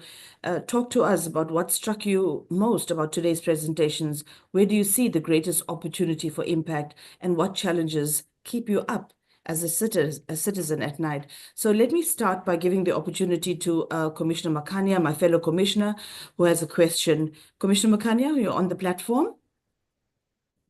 Oh, thank you so much, Commissioner Baccus. I just want to also thank Dr. Azadeh, together with our discussants. I mean, this is a very, very interesting discussion, and we are learning quite a lot, simultaneously. There's a part that is of major interest, to me, which Dr. Azadeh, together with our discussants, you may like to reflect on. I mean, we do acknowledge, the fact that at this point in time, our economy, has been thrown into a tailspin of chaos, if one would like to put it in that fashion. Now the question really that begins to linger in my own mind is the extent to which we can then begin to say, whereas we understand and acknowledge, being in this one world economic system, how do you, in an intentional fashion, begin to dislodge, the kinds of these market constraints that are staring us, directly, with no intention, of moving at our own expense, because I think that's basically the critical area that we must begin to dislodge if we have any hope, of getting our economy, back on its rightful platform, that can deliver on the interest and expectations, of the people of our country. Thank you so much. And thanks, Commissioner Bokkers. Thank you, Professor Makhanya. I'm going to hand over to Dr. Nleya to give us the balance of the questions that are coming through now. Dr. Nleya?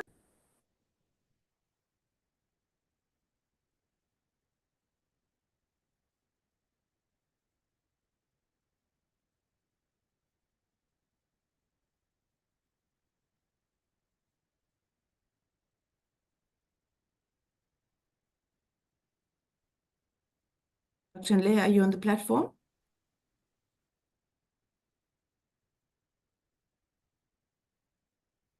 Explain. I'm going to log in from Dr. Ramjithan's laptop. Thank you very much, Commissioner. For some reason, I wasn't audible from my laptop. The question that I'm going to read, the first one comes from TLTL. My particular concern is with respect to the exogenous block of variables, specifically policy variables such as policy differentials with major economic global blocks, the EU, the US, Asia, etc. Would you say that at present moment, there is a major economic risk for South Africa due to policy differentials with global powers? The second question comes from Hina Unye Eita. I hope I've pronounced that correctly. My question to Dr. Adelzadeh is on the macroeconometric model. I'm interested in finding whether the model is disaggregated only to provincial level or also sectoral level. I'm asking this because results can be sensitive depending on whether the aggregation is according to provinces, is according to just provinces or sectoral levels. The next question it comes from Cheryl Phillips. It says, Dr. Ashka, in your opinion, do you think that the existing Supply Chain Regulations and Public Financial Management Act and other legislative frameworks are really enabling to facilitate local economic development, considering that municipalities contribute significantly towards the local economy? I'll stop there for now. Thank you so much, Dr. Nleya. Dr. Adelzadeh, I think, a very important question has been asked, especially in terms of supply chain, where citizens are contributing towards the economy, but are they getting anything back? Is there an enabling environment? Can I hand over to you? Okay, thank you very much. There were a few, starting with the Commissioner Makhanya, I think he was asking questions about how do we, about dislodging, from, in terms of South African, in the current, world environment. I don't think there's ever going to be easy. In South Africa, it's not just the world. You have the views around push for continuing with the status quo is very strong, not just internationally by the rating agencies and IMF and World Bank, but also domestically. The class that is, very much is in line with those policies. And I think in the GNU right now, you also can see that the Democratic Alliance is very much in pushing even the government more to to a more mainstream approach, even more in terms of cuts and fiscal policy, at least so far it has talked about. It's never going to be easy, but I think if my experience internationally is that when the government is making decisions about where it stands, even if it is different from other prescriptions, the international capital, they come to terms with that. They can work around that. They have preference, but they know they don't always get what they want. But it needs strong leaders that would say, this is what our transformation needs. This is how we are planning to do these things, and this is how we're accommodating you in this forms. They want the market. They want the South African 60 million market, and they will go around it the same way that they wanted the Chinese market, as an example, and it didn't bother that it did whether it was a Communist Party and central government's interventions and others. They were going there with all kind of without any hesitation. I think the problem is, in my view, South Africa in a very short period of time, without really looking at implication of these choices that were made in early on, decided that the international environment has changed.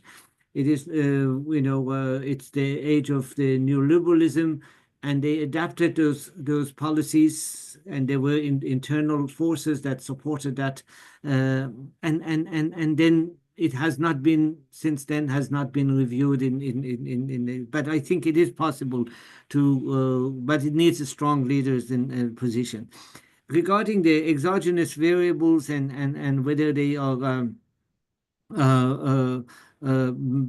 different between, if I understand, whether different between South Africa and the rest of the world, there is a number of the exogenous variables in the model as it relates to the domestic one and then the international one. And we use basically, since the model doesn't use the exogenous variable as given and the timeline as given, we use basically the international agencies and others who are providing those, whether it's oil price or gold price, or it is the growth of the OECD countries and others that are impacting South African economy. So we monitor those and adjust those annually to those, projections around the world. What we have the model is that they have a web platform that the user can make those changes themselves as well. So we have a default values for those exogenous variables. For example, how much the import is going to grow, the international imports of trade is going to grow in a given year, and it can change easily. The users can change those given the fluidity of the, for example, current situation. You have, the global growth rate are being readjusted, the global trade flows are being adjusted, and one can easily, change those. In terms of the sectoral, yes, the models that we have, 7 models of South Africa. The provincial one is one, and then we have a macroeconometric model. The macroeconometric model has the 45 economic sectors, and there are 7 for each of the sectors, are the 41 sectors and the 4 aggregates. The 41 sector, the 7 variables we've used, econometric determinants of the short and long term. The provincial one, each of the 9 provinces, they have 27 sectors, and the link between the sectors are captured among the 9 provinces, all your South African data.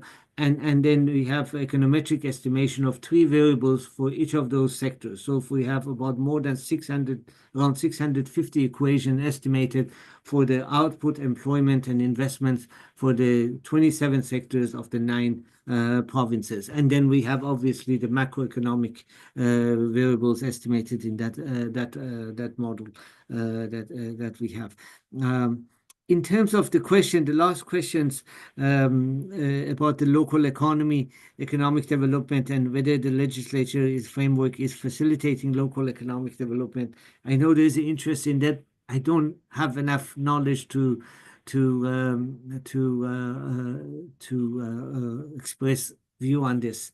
Unfortunately, it's an area I'm interested in, but I am not in a position to give you an educated answer. Thank you, Dr. Adelsade. Dr. Leah, ensuing questions? Thank you very much, Commissioner, for the opportunity again to ask the questions. From Cindy, it says, if possible, can you take one of the proposed 6 pillars of the proposed model and explain how it can be used to shift one of the existing policies to yield the suggested results? That's the first question. The second one is interesting reflections on past trajectories and future scenarios. Question, our revenue to GDP ratio is very low when compared to the OECD countries. The same can be said on expenditure GDP ratio. Isn't this comparison misleading because we are not comparing this to when each OECD country level of development was relative to where South Africa's level is now? In other words, hypothetically, the ratio could have been similar to some of the OECD countries, say in 1910. Question 2, in this circular flow of money, where does money go after expenditure cuts? That's the second question. Then Perhaps we should stop there there. is Dr. Leah? a comment from one of your colleagues in the book. I think he was actually the editor of the book. Siraj Mohammed says, well, I'm one of the editors of the book. I'm just going to, he says, as Seppo Moloi said, perhaps let's start here. As an academic economist, I think it is important to understand that much of economic failure in South Africa is due to hegemony of mainstream neoclassical thinking, which underlies neoliberal economic ideology within government. And I just want to add this. There are a number of comments that come with this from other people that say that we seem to have imbibed Harvard and Harvard type of economics. And in our universities, this has become the mainstream way of economic teaching. And in a way, academics, be it policy practitioners in government, we then are the defenders. We now are the defenders of the Harvard School of Thought. Doctor?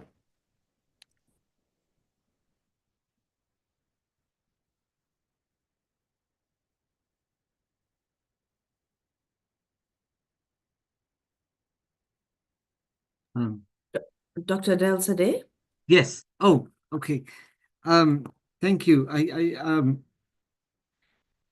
Cindy, in terms of the question that was asked, if possible, take one of the pillars. That's a very interesting question. We did one of the studies we did was a report wrote for the DTI in 2019, and actually it became very it created a lot of discussions. We went to the Economic Transformation Committee of the ANC. At that time, the current Minister of Finance, Enoch Godongwana, was the head of the ETC, and we had a discussion there on that. He wanted that paper to be presented in there, and the late Mr. Tito Mbweni was the minister. He presented the discussion that they had of 2019 paper, and we had the pillars. At that time, we were looking at 5 pillars, not the provinces were not included. And what I had done in there for the DTI was that we looked at each pillar And we started it, with the idea that was before COVID. So we looked at and saying, well, let's look at what if we only do what the Treasury is suggesting in 2019 document and do those microeconomic, supply side measures. How far does it take us? So, which is that one pillar.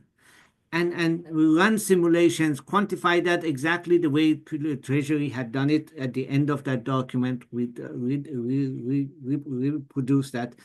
And we saw that it will add less than 0.5%, about 0.3% to the average GDP growth if we only have focus on these supply side measures that were being proposed. So then we said, well, what if we go from there, we add industrial policy, a more robust industrial policies, and brought in the industrial policy, and then again we looked at how far that take us, and then we looked at the less than 1%. Also, it was also contributing to average growth, and then we looked at the macroeconomic policy measures. What if there is these measures that I mentioned, some of these measures, fiscal policy, monetary policy, how much that can help. So what we found out, and then we had social policy. We can get growth, and it is one of those phenomena about South Africa. Even if we get high growth, that doesn't mean that high growth is going to take care of poverty and inequality in South Africa. And still we need really a strong social policy to deal with the issue of the poverty, especially if the economy is growing and revenue is generating. What do we do with that revenue? We need to look at that as possibly, for example, whether it's a basic income grant for adults, a grant that doesn't exist right now, adults doesn't have, or for the unemployed grants, which the government is referring to every now and then. So we did each of these pillars. We looked at them as their contribution as a separate to see how far that they take us, and it was a combination of all of these together that gradually built up that getting us to that 5% growth, while we were creating employment, while we were creating also dealing with the poverty and inequality, and the simulations, using simulations to measure those and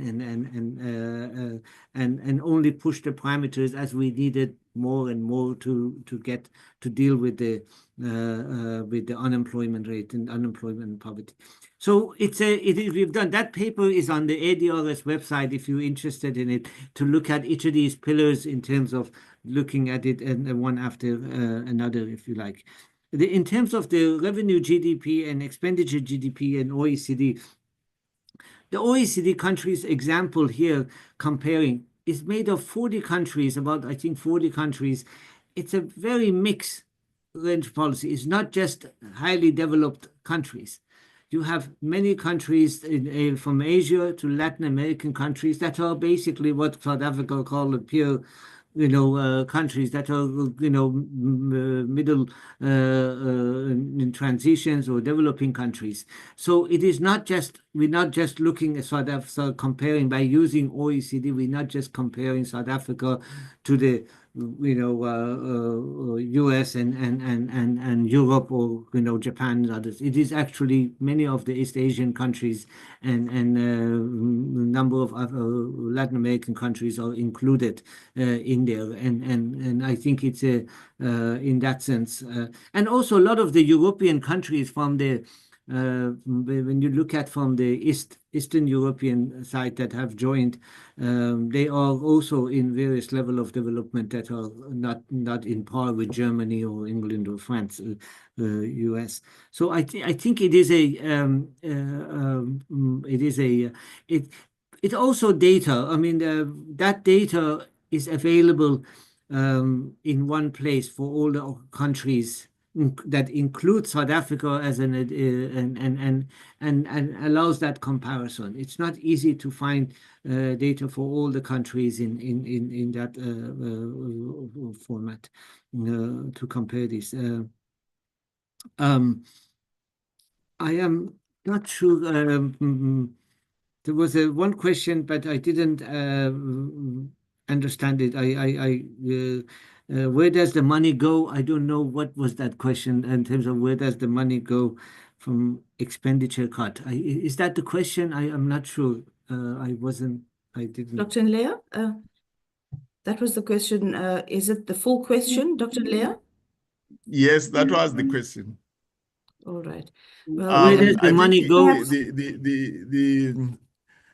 The person who asked the question is basically saying there are cuts, but when the money is cut, where is it going actually? So yeah. Okay. Oh, I think that's the question. Okay. When the expenditures are cut, basically, the money is not being spent on it, which basically it reduces government expenditures, and then in the deficit GDP ratios, basically, the Treasury has been trying to get a positive primary surplus, when the interest is taken out, to get a surplus. And in order to get that primary surplus, it has tried year after year cutting expenditures. In other words, not spending, reducing the amount of spending in order to affect deficit, which is basically revenue minus expenditures. So it's not going anywhere. It's a money that is not spent, but that also means it's a money that is not end up being spent and circulated in the economy and having impact in terms of dynamic effects on the economy. So when the government cuts 250 billion in one estimate in the medium for one MTF period that we estimated, that is basically become part of a problem where you now, on the one hand, by prioritizing debt GDP ratio in the past number of years, the government has actually continuously, I think, in my belief, it has undermined the growth performance of the economy by reducing aggregate demand, by taking out of the economy a growth that was like from investment, both public investment and government current spending. Well, current spending was about 7.5% annually on average, and investment was about 6%, usually above inflation, to bringing this spending to less than inflation. And that means less money circulating in the economy, putting less money in the hands of the households and individuals in terms of then that turn into consumptions, that turn into demand for sectors, outputs, and get the economy going from that side of the economy. So that's why I think the austerity has not been successful, because while you're trying to get the expenditure cut and increase, reduce the deficit, but relative to GDP, then what that expenditure cut end up lowering the deficit, which means basically it is it end up lowering the GDP growth, which means that it will raises your debt GDP ratio. So you have years after years of practicing austerity, but it doesn't have that much impact really to show on your debt GDP ratio. So if you look at the MTF program, the past years, several years, you have a lot of discussions that at the beginning that the debt GDP ratio is in danger. We have to do something to lower it. But all the MTF projections still shows the relative to GDP, debt GDP ratio is still going up. It's because when you get a low GDP growth of 0.6% and 0.8%, that means your denominator of the debt GDP ratio is declining. It's raising basically the overall debt GDP ratio.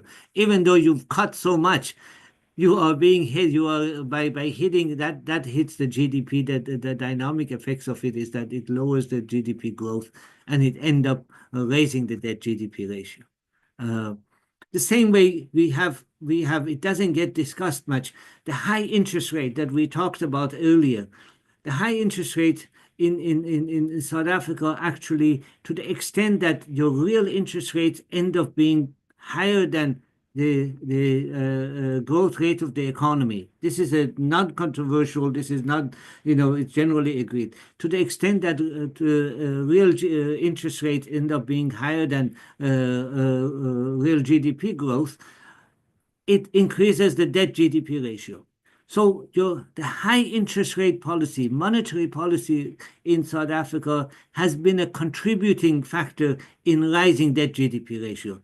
But the main focus of the discussion is on expenditures, and not that aspects of it. To the extent that looking at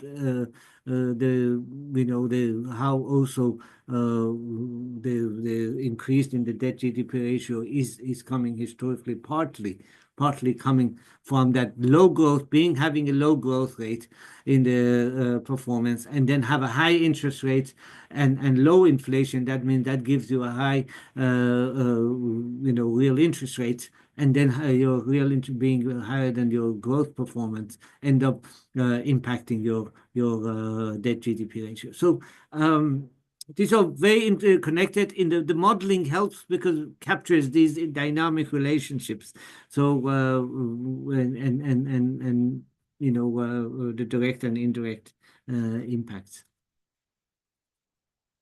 Thank you, Dr. Adalzadeh. I'm also going to take this opportunity to respond to something that was also raised, a question that was raised with me in terms of the problems of foreign participation in our local economy. And I think this is especially relevant to countries like South Africa, where foreign involvement can be both a blessing and a challenge. And I think the challenge is mostly around profit repatriation, where foreign countries or foreign companies often send their profits back to their home countries. And of course, the impact of that is money leaves the local economy instead of it being reinvested here. And if I had to just give a simple example of this, a multinational mining company will usually extract resources, but it repatriates most of its earnings. And so the other challenge is also around market domination and the crowd-out effect. And I think here also large foreign companies can outcompete local businesses. They have more capital, they have more technology, they have more brand power. And so the impacts often is that local entrepreneurs may struggle to survive unless we do something to stimulate that part of the economy and local economy. Another example I can give is, for example, something that's happened recently. We've recognized and we started a business registration process, which was quite intense last year. The foreign-owned supermarkets or fast food chains that are reducing the market for small local stores and having its own impact. And of course, we must speak to the fact that there's limited local job creation, local and skills transfer. Sometimes you have foreign firms that import skilled labor or automate their processes, limiting job creation for locals. But of course, where the skills are needed, then they have to do that. They have to import their skilled labor. But where labor is available and they don't make use of this opportunity to stimulate the local economy, stimulate employment at a local level, then it's a problem because the promise of employment falls short. And you'll find this a lot in high-tech firms who are hiring expatriates for top jobs, while locals, do only the low-skilled work. And, the transfer of skills is very, very important.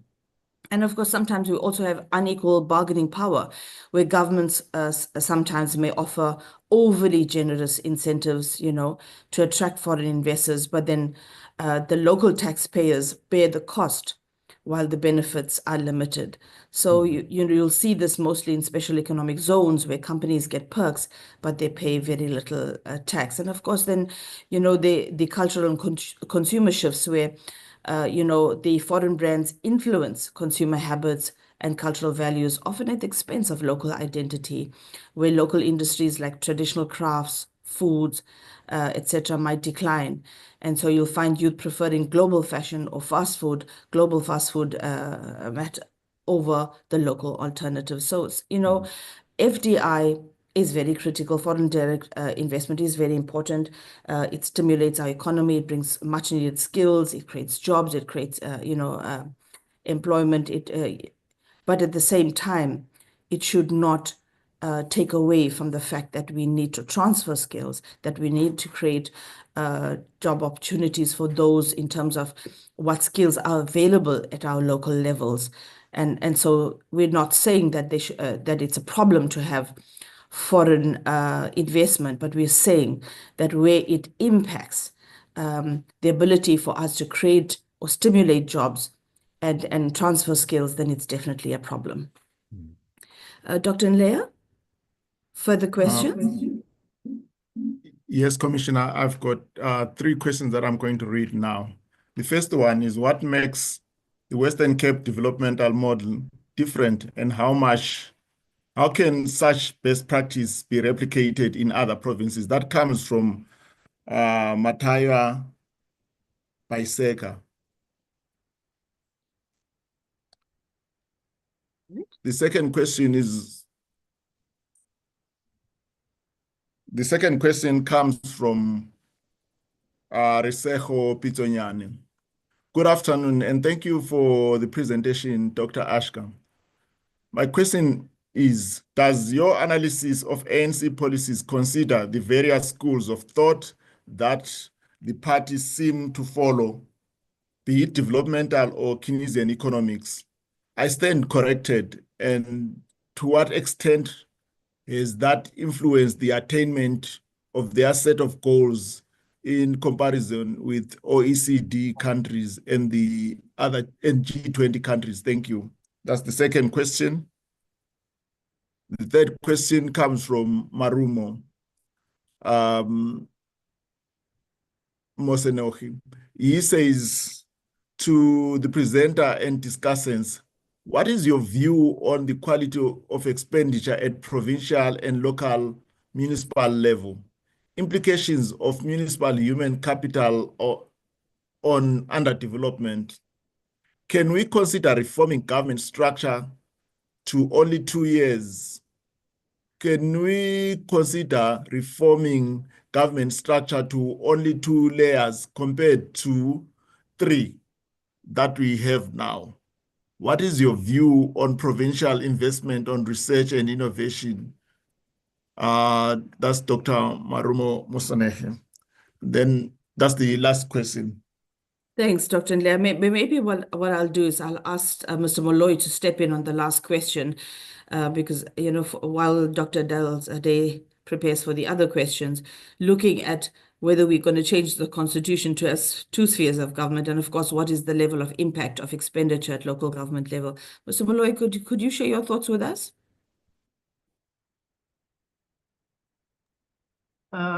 Thank you very much. I must declare that I'm not an expert on intergovernmental relations, but what I can say is that in our experience, what we've seen is that there's certainly a greater need for greater funding that should be going towards the local municipalities, which are at the coalface of service delivery, right? So as part of the recommendations that we've been making for the longest time is for a review of the white paper on local government, for government to be able to come up with a new funding model for local government or for municipalities, because the current local white paper assumes that all municipalities are able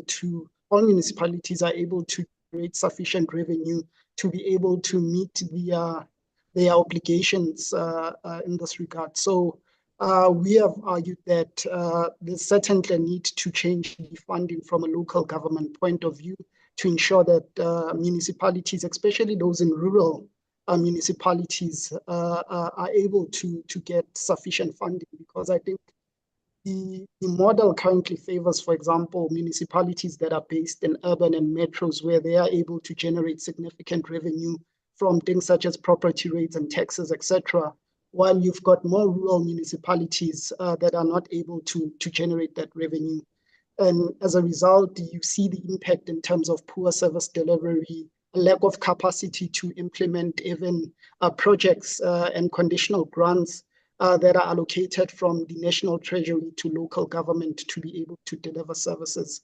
In terms of what the impact would be in terms of if we remove the layer of provincial government, I think when you look at the functions that provincial governments play, most of the functions that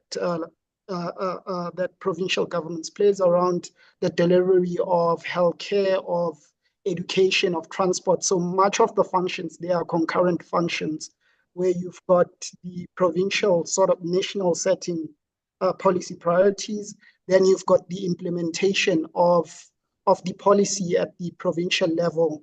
So I'll be honest in saying that we've not quantified what the financial impact of reducing one of the layers of government would be in terms of the fiscus. But I do think that as things stand, provincial government, in terms of the intergovernmental relations framework, serve a specific role in this regard. So thank you so much. And of course, you pointed to a very important fact that rural municipalities really struggle because they don't have the kind of strong rates base that can support them in terms of what they want to develop and grow. And when you look at the budget that comes to them, sometimes it's significantly short of what they need to achieve for growth and stimulus on that local level. So I'm not sure if Dr. Mapela would like to enter into the fray on this one.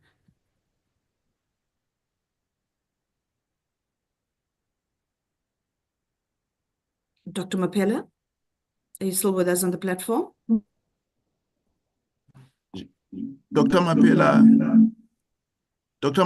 has exited the platform. Oh. She's having class now. All right. Okay. Thank you for informing us. I think I'll then hand over to Dr. Adelzadeh to address the balance of the questions. Okay. Thank you very much.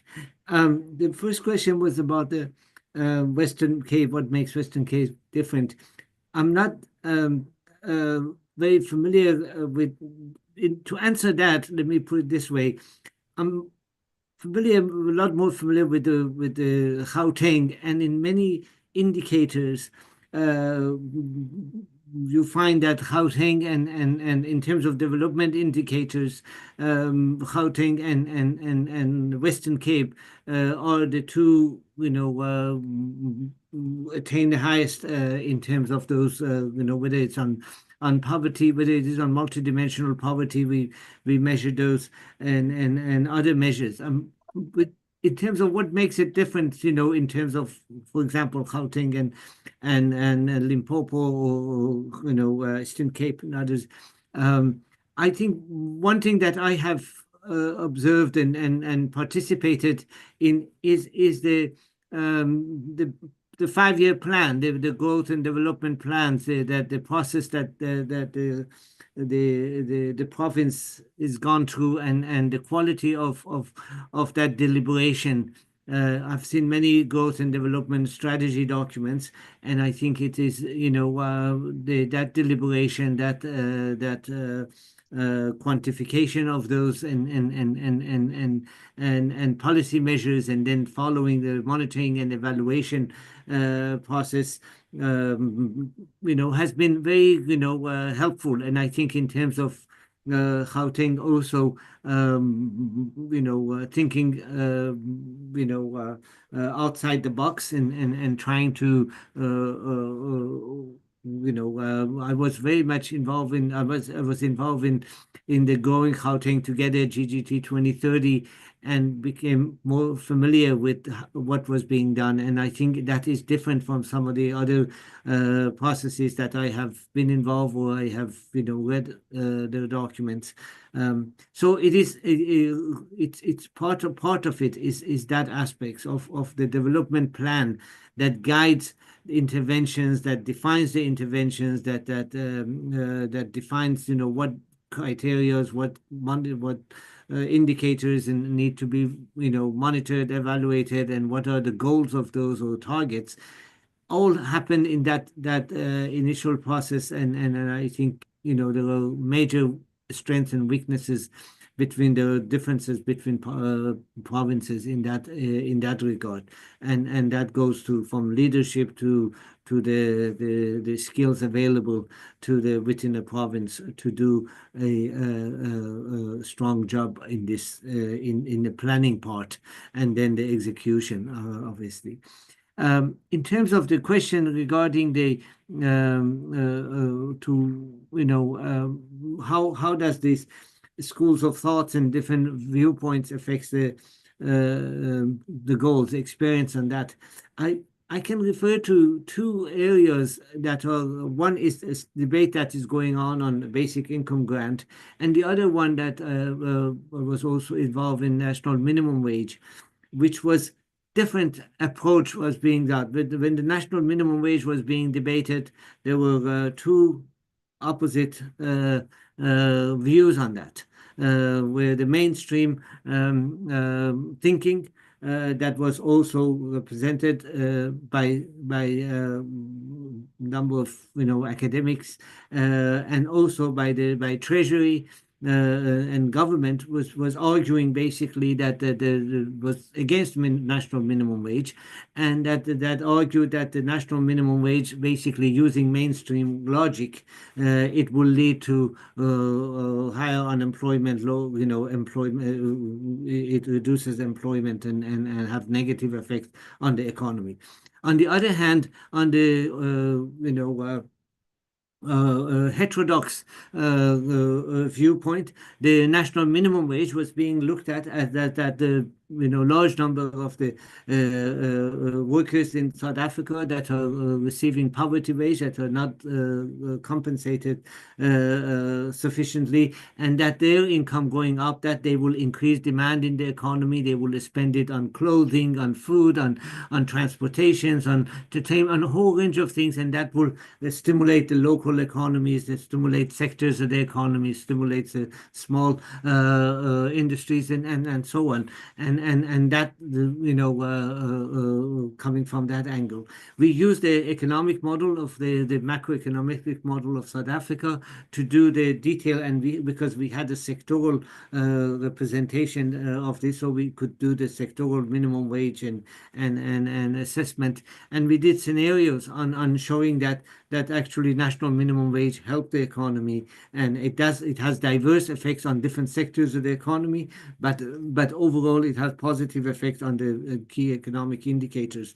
And we presented that, and there was basically the contestation within the NEDLAC and then within the expert panel that was put together by the at that time the current president was the deputy president, and he was heading that expert panel. He mandated the expert panel, and they looked at these two modeling work and impact analysis, and finally they decided on the national minimum wage. So this were coming from different schools of thought, and that contestation actually was real, and I'm very proud of that, because millions of people, I think, benefited from that enactment of the national minimum wage. The similar discussion going on basic income grants. Same group of people with the mainstream economics argue that this spending on that will crowd out private sector, will have negative effect on the economy. We cannot afford it. It will raise the debt, and so on. Many of that argument are being made, and on the other hand, we have done scenarios and presented to the departments, to various forums, in terms of how scenarios relating to adult grants, unemployment grants, universal basic income grants, various scenarios that we have done, how it will have the impact of it on poverty inequality, but also its impact on the growth and employment that we've done, and that again showing that by having, for example, adult grant and covering people, how it gets financed, the financing of it, for example, that in there we've introduced the wealth tax of 0.5%, for example, and that would be paid by the top quintile of households. So yes, that is pretty much of these, these make a huge difference in terms of I think the various policy areas that are that opens up to the debate, and then we're able to participate in these debates from help. You have, for example, Institute of Economic Justice, who also articulates the heterodox views on policy issues, and I think in that sense, it helps channel that debate, take that debate even further. Yeah, I stop there. Thank you. Thank you, Dr. Adelsade. We have two more questions which have come up. I'm beginning to think that for all your rich insights, you're going to be charging us a flat rate fee for today. There's no fee at all. The Dr. pleasure. Leah? I'm enjoying our conversation, and I appreciate it. I see the demand is high on you today. Thank Dr. Leah? Thank you, Commissioner. I've got two questions, as you've indicated. Can Dr. Adelsade comment on the impact of corruption and the illicit financial flows to stunting economic development, essentially the cost of corruption on the economy? And then the final questions to Dr. Adelsade. Now to international policy scenarios versus RISA policy stand. I wish to find if the 6 pillars applicable to the entire economic spectrum of our country. I'm asking if the principles of such pillars, which choice will be equally effective to both urban and rural scenarios. My observation of our country's economic structure requires different policy interventions because of social and political design. I may be wrong, but I can not imagine a policy intervention applicable to Gauteng being seamlessly applicable to predominantly rural province of such as KwaZulu-Natal or spatially vast province such as the Northern Cape. How would you, or what measures can be offered to such economical inequality? Okay. Thank you. Thank you very much. One of the things that we do is that we have what's called the institute is called the Economic Modeling Academy, EMA, that we have, and it is based in Gibbs. And we have courses that we're offering executive courses in economic modeling, where all our models have a web-based, and people learn about whether it is provincial model, and then they will learn or whether they want to take the course on macroeconomic or on poverty, inequality, or green economy, or skill demand and supply. And there are 6 months, and one of the things the students do within that 6 months is also they learn how to use the model for doing impact analysis. They do 2 impact analysis, learn how to do it and how to present the impact analysis, and it has been a interesting that and they are being basically encouraged to come up with their own impact analysis after they learn. After the fourth module, that they have learned about for example, the debates in that area, they learned about why models are being built, how it is being built, and we take them through those kind of like the steps that the model, the South African models that have been built in that area, for example, on the skill demand and supply that was earlier discussed. And then they learn, they've been given access to the model, and then they learn how to do what-if scenarios. And one thing that has happened, those impact analysis, people have done very interesting, scenarios that they come up with, such as the corruption that was, the impact of corruption, or the impact of decarbonization in the economy. That these delegates, they are depending on where they are coming from what government departments or what private sector company, and they come up with this. And corruption has been one of those areas that are people using the macroeconomic model, for example, of South Africa to do what-if scenarios, and how does that impact, for example, how to articulate that in the model in terms of running a base scenario without taking into consideration corruption, and alternative scenario with corruption. If it is in the government, for example, that a certain amount of, for example, investments gets wasted, or a certain amount of investment that was supposed to happen does not happen in certain area, or in current spending that does not happen, or depending on how it gets articulated, or if it is in a broader, in a private sector side of it. So people have used that in developing delivering the course, impact analysis to do for the course. They've done, a number of people been interested on that, and they've taken these angles of doing alternative scenarios with and without corruption, and tracing corruptions and the magnitude of it, basically, whether it is severe or it is not, to what extent, how extensive it is, capturing it through basically units, spending, if it's at the provincial level, or if it is at the national level, or at, or the type of indicators that are, being affected by the corruption. So we do a deliberation on that, brainstorming how to capture that, and they've been, interesting presentation of that for the course. In terms of the question,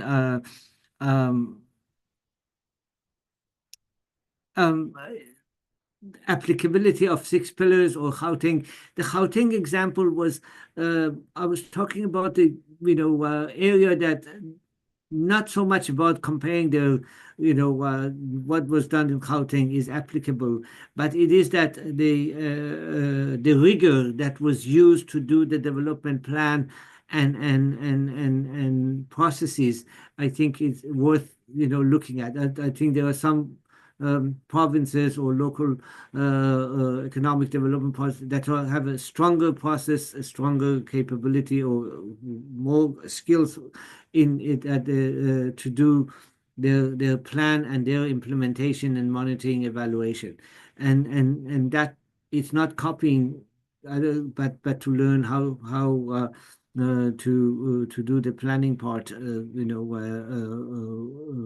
more strongly. But I fully agree that there are huge difference, and in the model we also capture the differences between the municipalities, for example, by linking municipalities to certain sectors that are close to their to that municipalities, based on the assumption that people in a specific municipalities, there's a likely chance of that they work in the industries that are around them, and then therefore, and those industries are linked to the national economies, the larger industries, and therefore, if there is a growth in the economy and certain sectors are growing, local economies in that area grows as well. In the case of Gauteng, for example, they had the GGT 2030 had 4 corridors that they envisioned developing, 4 corridors in different parts of the province. And those corridors were different. They were auto centers. They were different from their industries base, and then we linked those areas that these corridors were built and those sectors to the municipalities that were close to those, so that they will be basically the main beneficiary, important beneficiary of those successful deliberation of those corridors. So that's in terms of planning, I think that's and to the extent that modeling can help planning. We did an extensive work when David Makura was the premier of Gauteng, and during the GGT 2030, we did a lot of work on quantification of the impact of various measures. We put together added about 160. We came to about that they were envisioning 160 measures or interventions over the 5-year period. And we wanted to see what would be the impact of these on various sectors of Gauteng economy and the overall economy as a whole, and its districts and municipalities. So to strengthen the proposal, the plan, but also to provide vision for the indicators. So the the premier was able to announce it at its when the GGT was announced as saying, well, we're planning these measures and we think it will impact the province. It will help the province grow by this much. It will help job creation by this much. It will help local economic development by so much, and so it was helpful in that deliberation also, that in the SOPA he presented the plan, but then at the end of that SOPA in February 2020, I think it was, he also provided the quantification of it, yeah, I think there's there are ways of making sure that it's not one size fits all, but making sure having these sectoral models, having these links that I mentioned to you, that we bring in implication of or impact of scenarios at its diversified as diversified as possible. Thank you, Dr. Adelsade. I think two very important points made there. Not to have a general approach or a transversal approach to development, but having special economic corridors developed, and of course linking sectors to communities where you can have the necessary resources are available and skills that are available, is very important to have that kind of tailor-made approach. And of course, we're a rich country in terms of resources, and we are a rich country in terms of the supply of labor as well. So I don't see why we shouldn't look at those kinds of varied responses. And very important points made by yourself. I'd like to then invite my fellow commissioner, Commissioner Mavuso, who also has a question he would like to pose. And I think that's the last question for the day. Commissioner Mavuso, you're most welcome. Thank you very much, Commissioner Baucus. No, the question is quite simple. There has been this approach, which I may call a creeping approach, called deglobalization, which is driven by the tariff strategy of the US, and it has seemingly have an impact onto our economy. And truth be told, one can only characterize it as a means of coming up with a protectionist kind of domestic industries of the US economy. To that effect, as the tariffs are hitting us quite hard, AGOA is actually in danger of being obliterated, for want of a better word. Would it be useful, if I may say, that our continued membership of BRICS Plus would be able to assist to mitigate against this in light of our diminishing and shrinking economy?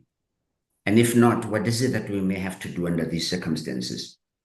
I hope my question is clear enough. Thank you. Thank you. Thank you. Commissioner Mavuso, your question is directed to Dr. Adelsade or to any of the panelists? Any of the panelists may respond if they are willing to. I'll appreciate it. Thank you, Commissioner.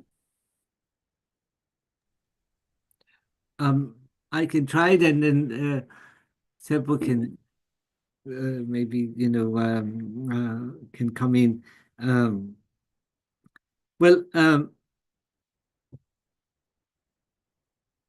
It's still, I think it's unclear how far this thing is going to go, this deglobalization, and that you meant, that you termed, in terms of tariffs. Basically, the US, whether to what extent there is an opportunity for South Africa, or it is, it's all negative.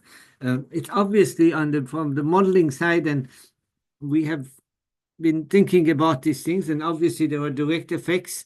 There are certain direct bilateral effects that are, affecting South Africa, that those tariffs directly, with South Africa's, export to the US.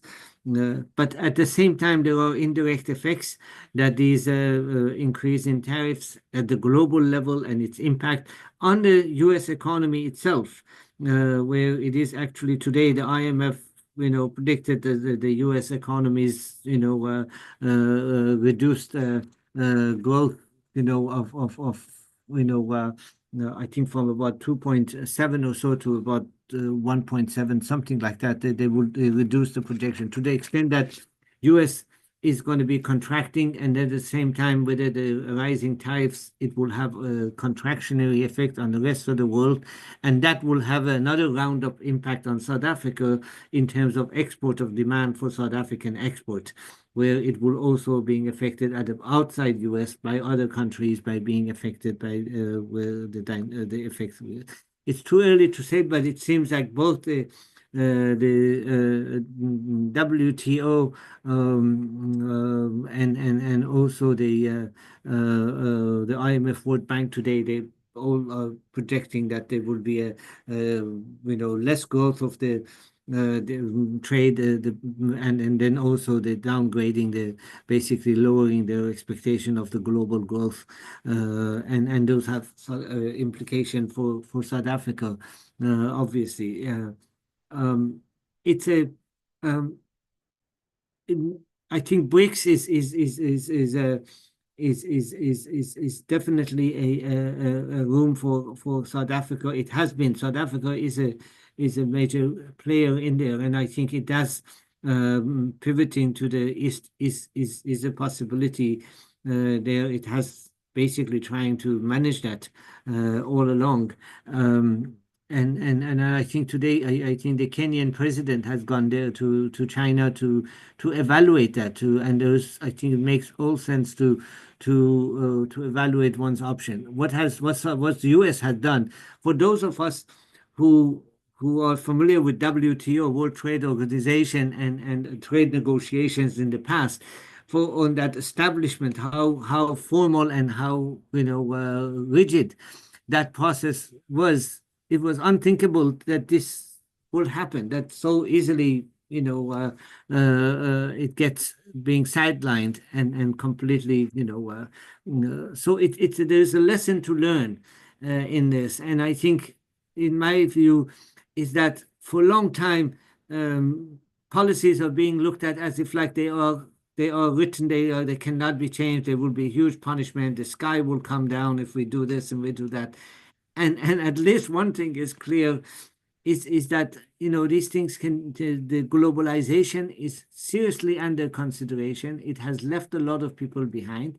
It significantly liberalization in South Africa in 1990s as part of GEAR had significant impact and debilitating impact on the South African industries, and those times that the Minister of Trade and Industry was saying, let the chips fall where it may, and allowing the tariff reductions, serious tariff reductions, as a way of as substitute for industrial policy. I think it is South Africa has paid dearly in terms of deindustrializing, losing manufacturing sectors and others. There is a room for industrial policy.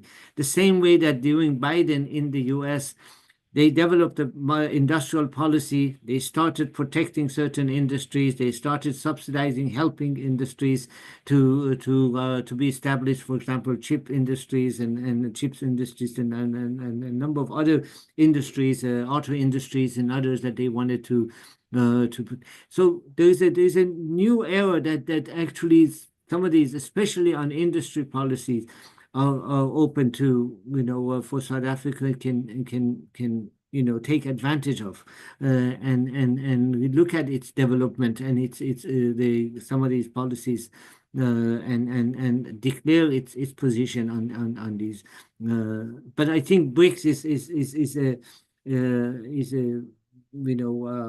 all analysis that I am I follow, I read and understand is looking at this as the there are choices that countries can make, and it is understood, and I think there are no reason why South Africa wouldn't take advantage of its good relationship with BRICS countries and and its long-term strategy in there. I mean, AGOA has been continuously being threatened, US threatening South Africa on that, and I think it's it is seems like thinking of alternatives are always and having plan B and pursuing multiple strategies at the same time seems reasonable. My friend Seppo, who is much, I wanted to say I really enjoyed Seppo's inputs and comments. I didn't get to do that. But I wanted to thank you for being so thoughtful about and articulate about your comments to the presentation. Thank you. Thanks very much, Oscar. Now, I just wanted to, I think you've covered the question quite extensively, and I agree that BRICS Plus does certainly provide that opportunity for South Africa in terms of bringing in investment and funding through tools like the New Development Bank, right? But I think for it to really work, BRICS must also now begin to start moving beyond just the talks, right? There must be real progress around trade deals. There must be progress about currency cooperation and infrastructure links. And I think all of those at this current moment are still a work in progress. So I think for us to be able to leverage the sort of partners that we have with BRICS Plus, these are some of the things that we need to start looking at. For example, there are a lot of low-hanging fruits from a trade point of view that we can already start leveraging from a BRICS point of view, especially in the agricultural sector, and looking how, given the threat of a discontinuation in terms of AGOA, what new markets can we have in terms of some of our exports from a citrus point of view, the wines, etc. Thank you. Thank you very much. I think we may have covered all the questions adequately. Thank you so much. It comes to the end of the program. In-depth discussion, lots of information that we must go back with and perhaps reflect on. Very astute views on what has worked, what hasn't worked, and what's what we need to do to move forward. And as we bring this thought leadership webinar on South Africa's economic crisis to a close, I believe we are leaving. Am I audible, ladies and gentlemen? Carmen, am I audible? Yes, you are. All right. I'm just double checking on that. All right. Yes, as we leave, I think we have more than just analysis which has been presented to us. We have so many responses which delved much deeper into unpacking the issues and also making proposals and suggestions on where we should be going. We are leaving, I believe, with a renewed urgency, with fresh ideas and a deeper sense of, understanding and shared responsibility in this on this matter. We've heard powerful reflections today on the structural challenges facing our economy, the policy shifts that are needed to restore growth, the importance of inclusive development, and of course, the critical role of innovation, education, and accountability in shaping a sustainable future. So what stood out most, however, was the common thread of possibility that every speaker spoke of, that even amidst uncertainty and the constraints that we are facing as a country, South Africa does have the resilience. Oh, somebody's asking me to start my video. All right, here I am. All right, I'm back. We, as I was saying, we have the resilience, the talent, and the vision to chart a new economic course, but this will not happen, as was said by Mr. Moloi, without leadership, without political work, and of course, all sectors working together at all levels of society. May I then offer the vote of thanks to say thank you so much to all our speakers, our panelists, our participants, for what has been an incredibly insightful and thought-provoking session. Special thanks to our chairperson, Professor Figeni, for him having shown leadership and setting the tone for today's session. And of course, his vision continues to remind us of the vital role thought leadership plays in reimagining and reforming the public service.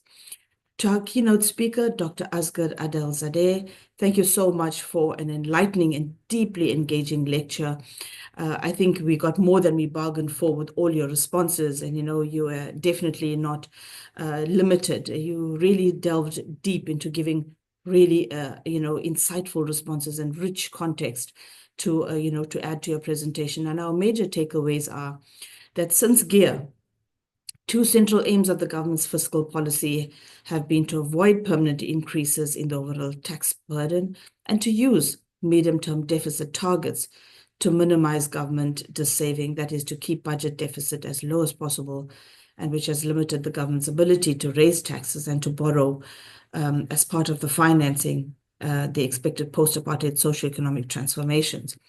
There's also no evidence that the current combination of fiscal authority, a restrictive monetary policy, and a suite of supply-side measures can actually produce decent macroeconomic outcomes.